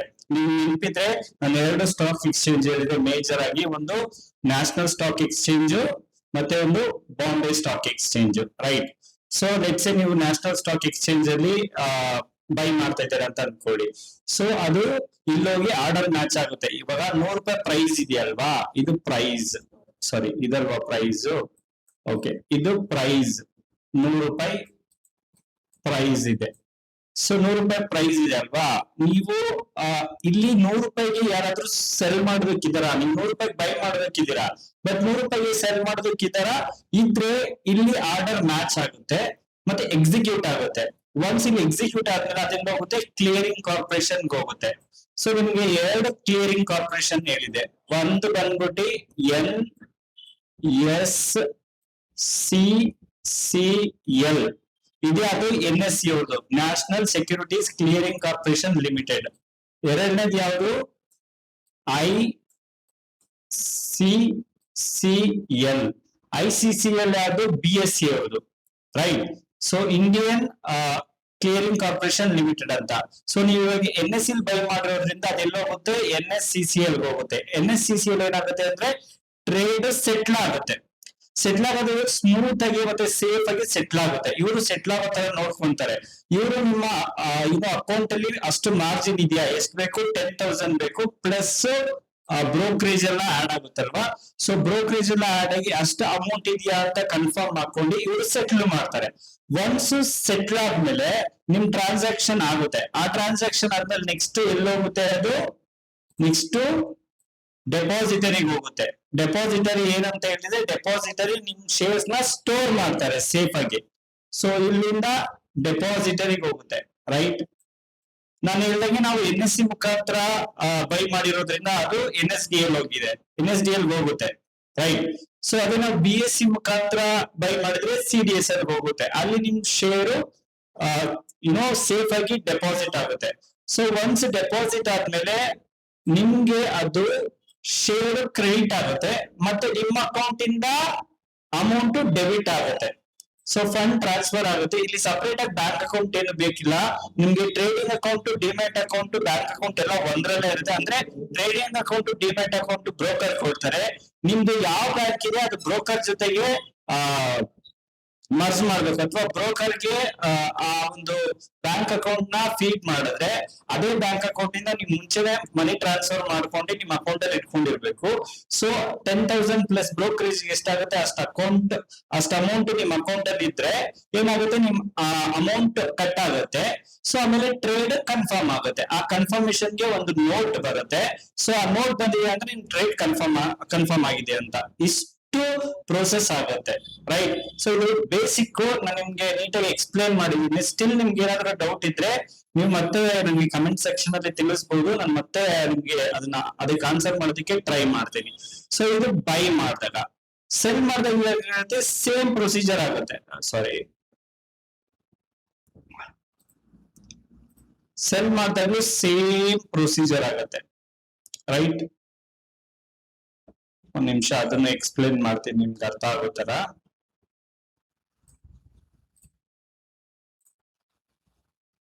ಸೊ ಸೆಲ್ ಮಾಡಿದ್ರೆ ಏನಾಗುತ್ತೆ, ಲೆಟ್ಸ್ ನೀವು ಇವಾಗ ಸೆಲ್ ಆರ್ಡರ್ ನ ಪ್ಲೇಸ್ ಮಾಡಿದ್ದೀರಾ ಅನ್ಕೊಳ್ಳಿ, ಅದು ಬ್ರೋಕರ್ ಹೋಗುತ್ತೆ. ಆ ಬ್ರೋಕರ್ ಇಂದ ಸ್ಟಾಕ್ ಎಕ್ಸ್ಚೇಂಜಸ್ ಹೋಗುತ್ತೆ. ಸ್ಟಾಕ್ ಎಕ್ಸ್ಚೇಂಜಸ್ ಅಲ್ಲಿ ನೀವು ಎಷ್ಟು ರೂಪಾಯಿಗೆ ಸೆಲ್ ಮಾಡ್ಬೇಕು ಅಂತ ಇದ್ದೀರಾ ಅಷ್ಟು ರೂಪಾಯಿಗೆ ಖರೀದಿಸಕ್ಕೆ, ಅಷ್ಟು ಕ್ವಾಂಟಿಟಿ ಖರೀದಿಸಕ್ಕೆ ಬೇರೆ ಬೈಯರ್ ರೆಡಿ ಇದ್ದೀರಾ ಚೆಕ್ ಮಾಡ್ತಾರೆ. ಚೆಕ್ ಮಾಡಿ ಅದು ಎಕ್ಸಿಕ್ಯೂಟ್ ಆಗುತ್ತೆ. ಒನ್ಸ್ ಅಲ್ಲಿ ಎಕ್ಸಿಕ್ಯೂಟ್ ಆದ್ಮೇಲೆ ಎಲ್ಲಿ ಹೋಗುತ್ತೆ, ಅದು ಕ್ಲಿಯರಿಂಗ್ ಕಾರ್ಪೊರೇಷನ್ ಹೋಗುತ್ತೆ. ಅಲ್ಲಿ ನಿಮ್ಮ ಏನ್ ಒಂದು ಟ್ರಾನ್ಸಾಕ್ಷನ್ ಆಗಿರುತ್ತೆ ಅದು ಸೆಟಲ್ಮೆಂಟ್ ಆಗುತ್ತೆ. ಅದು ಸೆಟಲ್ಮೆಂಟ್ ಆದ್ಮೇಲೆ ಇಲ್ಲಿ ಡೆಪಾಸಿಟರಿಯಿಂದ ರಿಲೀಸ್ ಆಗುತ್ತೆ. ನೀವು ಬೈ ಮಾಡ್ಬೇಕಾದ್ರೆ ಡೆಪಾಸಿಟರ್ಗೆ ಡೆಪಾಸಿಟ್ ಆಗುತ್ತೆ ನಿಮ್ ಶೇರ್ಸ್, ಅವ್ರು ಸೇಫ್ ಆಗಿ ಸ್ಟೋರ್ ಮಾಡ್ತಾರೆ. ನೀವು ಸೇಲ್ ಮಾಡ್ಬೇಕಾದ್ರೆ ಏನಾಗುತ್ತೆ ಅಂದ್ರೆ ಆ ಒಂದು ಡೆಪಾಸಿಟರಿಯಿಂದ ಅಷ್ಟು ಶೇರ್ಸ್ ರಿಲೀಸ್ ಆಗುತ್ತೆ. ರಿಲೀಸ್ ಆಗಿ ಯಾರು ಇನ್ವೆಸ್ಟರ್ಸ್ ಇರ್ತಾರೆ ಅವ್ರಿಗೆ ಹೋಗುತ್ತೆ. ನಿಮ್ಮ ಒಂದು ಡಿಮ್ಯಾಟ್ ಅಕೌಂಟ್ ಇಂದ ಅಷ್ಟು ನಂಬರ್ ಆಫ್ ಶೇರ್ಸ್ ಏನಾಗುತ್ತೆ ಅಂದ್ರೆ ಡೆಬಿಟ್ ಆಗುತ್ತೆ. ಮತ್ತೆ ನಿಮ್ಮ ಬ್ಯಾಂಕ್ ಅಕೌಂಟ್ಗೆ ಅಷ್ಟು ಅಮೌಂಟ್ ಬಂದು ಎಷ್ಟು ಅಮೌಂಟ್ ಶೇರ್ ನ ಸೆಲ್ ಮಾಡಿರ್ತೀರಾ, ಆಮೇಲೆ ಎಷ್ಟು ಕ್ವಾಂಟಿಟಿ ಸೆಲ್ ಮಾಡಿರ್ತೀರಾ ಅಷ್ಟು ಅಮೌಂಟ್ ಬಂದು ನಿಮ್ಮ ಬ್ಯಾಂಕ್ ಗೆ ಬರುತ್ತೆ. ಬ್ಯಾಂಕ್ ಅಂದ್ರೆ ಫಸ್ಟ್ ನಿಮ್ ಬ್ರೋಕರ್ ಹೋಗುತ್ತೆ. ಬ್ರೋಕರ್ ಮುಖಾಂತರ ನೀವು ಬ್ಯಾಂಕ್ ಗೆ ವಿತ್ಡ್ರಾ ಮಾಡ್ಕೋಬಹುದು. ಇದೆಲ್ಲ ನಮ್ಗೆ ಎಲ್ಲಿ ತೋರಿಸುತ್ತೆ ಅಂದ್ರೆ ಟ್ರೇಡ್ ಕನ್ಫರ್ಮೇಶನ್ ಅಲ್ಲಿ ತೋರಿಸುತ್ತೆ. ಟ್ರೇಡ್ ಕನ್ಫರ್ಮೇಶನ್ ನೋಟ್ ಅಂತ ಇರುತ್ತೆ, ಕಾಂಟ್ರಾಕ್ಟ್ ನೋಟ್ ಅಂತ. ಸೊ ನಿಮ್ಗೆ ಇಲ್ಲೇ ತೋರಿಸ್ತೀನಿ ಒಂದು ಎಕ್ಸಾಂಪಲ್. ನಾನು ಇವತ್ತು ಮಾಡಿರೋ ಟ್ರೇಡ್ಸ್ ಇದು, ರೈಟ್. ಸೊ ನಿಮ್ಗೆ ಇಲ್ಲಿ ಕಾಣಿಸ್ಬೋದು ಇಲ್ಲಿ ಕಾಂಟ್ರಾಕ್ಟ್ ನೋಟ್ ಅಂಡರ್ ಅಲ್ಲಿ ಇಲ್ಲಿ ನೋಡಿ, ನಾನು ಯಾವ್ದು ಸೆಲ್ ಮಾಡಿದ್ದೀನಲ್ವಾ, ಜೂನ್ ನಿಫ್ಟಿ 24,000 ಪಿ ಇದೆಲ್ಲ ಆಪ್ಷನ್ಸ್ ನಿಮ್ಗೆ ಬೇಡ. ಬಟ್ ನೀವು ಇಲ್ಲೇನ್ ತಿಳ್ಕೊಬೇಕು ಅಂದ್ರೆ ನಿಮ್ ಟ್ರೇಡ್ ಎಕ್ಸಿಕ್ಯೂಟಿವ್ ಆಗಿದೆಯೋ ಇಲ್ವೋ ಅಂತ ಕನ್ಫರ್ಮೇಶನ್ ಗೆ ನೋಟ್ ಎಲ್ಲಿ ಸಿಗುತ್ತೆ ಅಂದ್ರೆ ಇಲ್ಲಿ ನಿಮ್ ಬ್ರೋಕರ್ ಟರ್ಮಿನಲ್ಸ್ ಅಲ್ಲಿ ಆರ್ಡರ್ ಅಂಡರ್ ಅಲ್ಲಿ ಸಿಗುತ್ತೆ. ಸೊ ಇಷ್ಟೇ, ವೆರಿ ಸಿಂಪಲ್. ಸೊ ನಾನು ಅರ್ಥ ಆಗಿದೆ ಅಂತ ಅನ್ಕೊಂತೀನಿ. Well, this is how the stock market works. ಇದೇ ತರ ಸ್ಟಾಕ್ ಮಾರ್ಕೆಟ್ ವರ್ಕ್ ಆಗೋದು. ಐ ಥಿಂಕ್ ನಿಮ್ಗೆ ಅರ್ಥ ಆಗೋ ರೀತಿಲಿ ಎಕ್ಸ್ಪ್ಲೇನ್ ಮಾಡಿದೀನಿ ಅಂತ ಅನ್ಕೊಂತೀನಿ. ಅಂಡ್ ಈ ಎಜುಕೇಶನಲ್ ಕಂಟೆಂಟ್ ವಿಡಿಯೋ ನಿಮ್ಗೆ ಇಷ್ಟ ಆಗಿದ್ರೆ ದಯವಿಟ್ಟು ಒಂದು ಲೈಕ್ ಮಾಡಿ. ಇದೇ ತರ ಎಜುಕೇಶನಲ್ ಕಂಟೆಂಟ್ ವಿಡಿಯೋ ನಿಮ್ಗೆ ಕನ್ನಡದಲ್ಲಿ ಬೇಕು ಅಂದ್ರೆ ಸ್ಟಾಕ್ ಮಾರ್ಕೆಟ್ ಬಗ್ಗೆ ನನ್ನ ಒಂದು ಚಾನಲ್ ಸಬ್ಸ್ಕ್ರೈಬ್ ಮಾಡಿ. ಮತ್ತೆ ಮುಂದಿನ ವಿಡಿಯೋ ನಾನು ಅಪ್ಲೋಡ್ ಮಾಡಿದಾಗ ನಿಮ್ಗೆ ಮೊದಲು ಬರಬೇಕು ಅಂದ್ರೆ ಪಕ್ಕದಲ್ಲಿರೋ ಬೆಲ್ ಐಕನ್ ಕ್ಲಿಕ್ ಮಾಡಿ. Thank you so much for watching my video. ಮುಂದಿನ ವಿಡಿಯೋದಲ್ಲಿ ಸಿಗೋಣ. Take care, keep your capital safe. Bye by.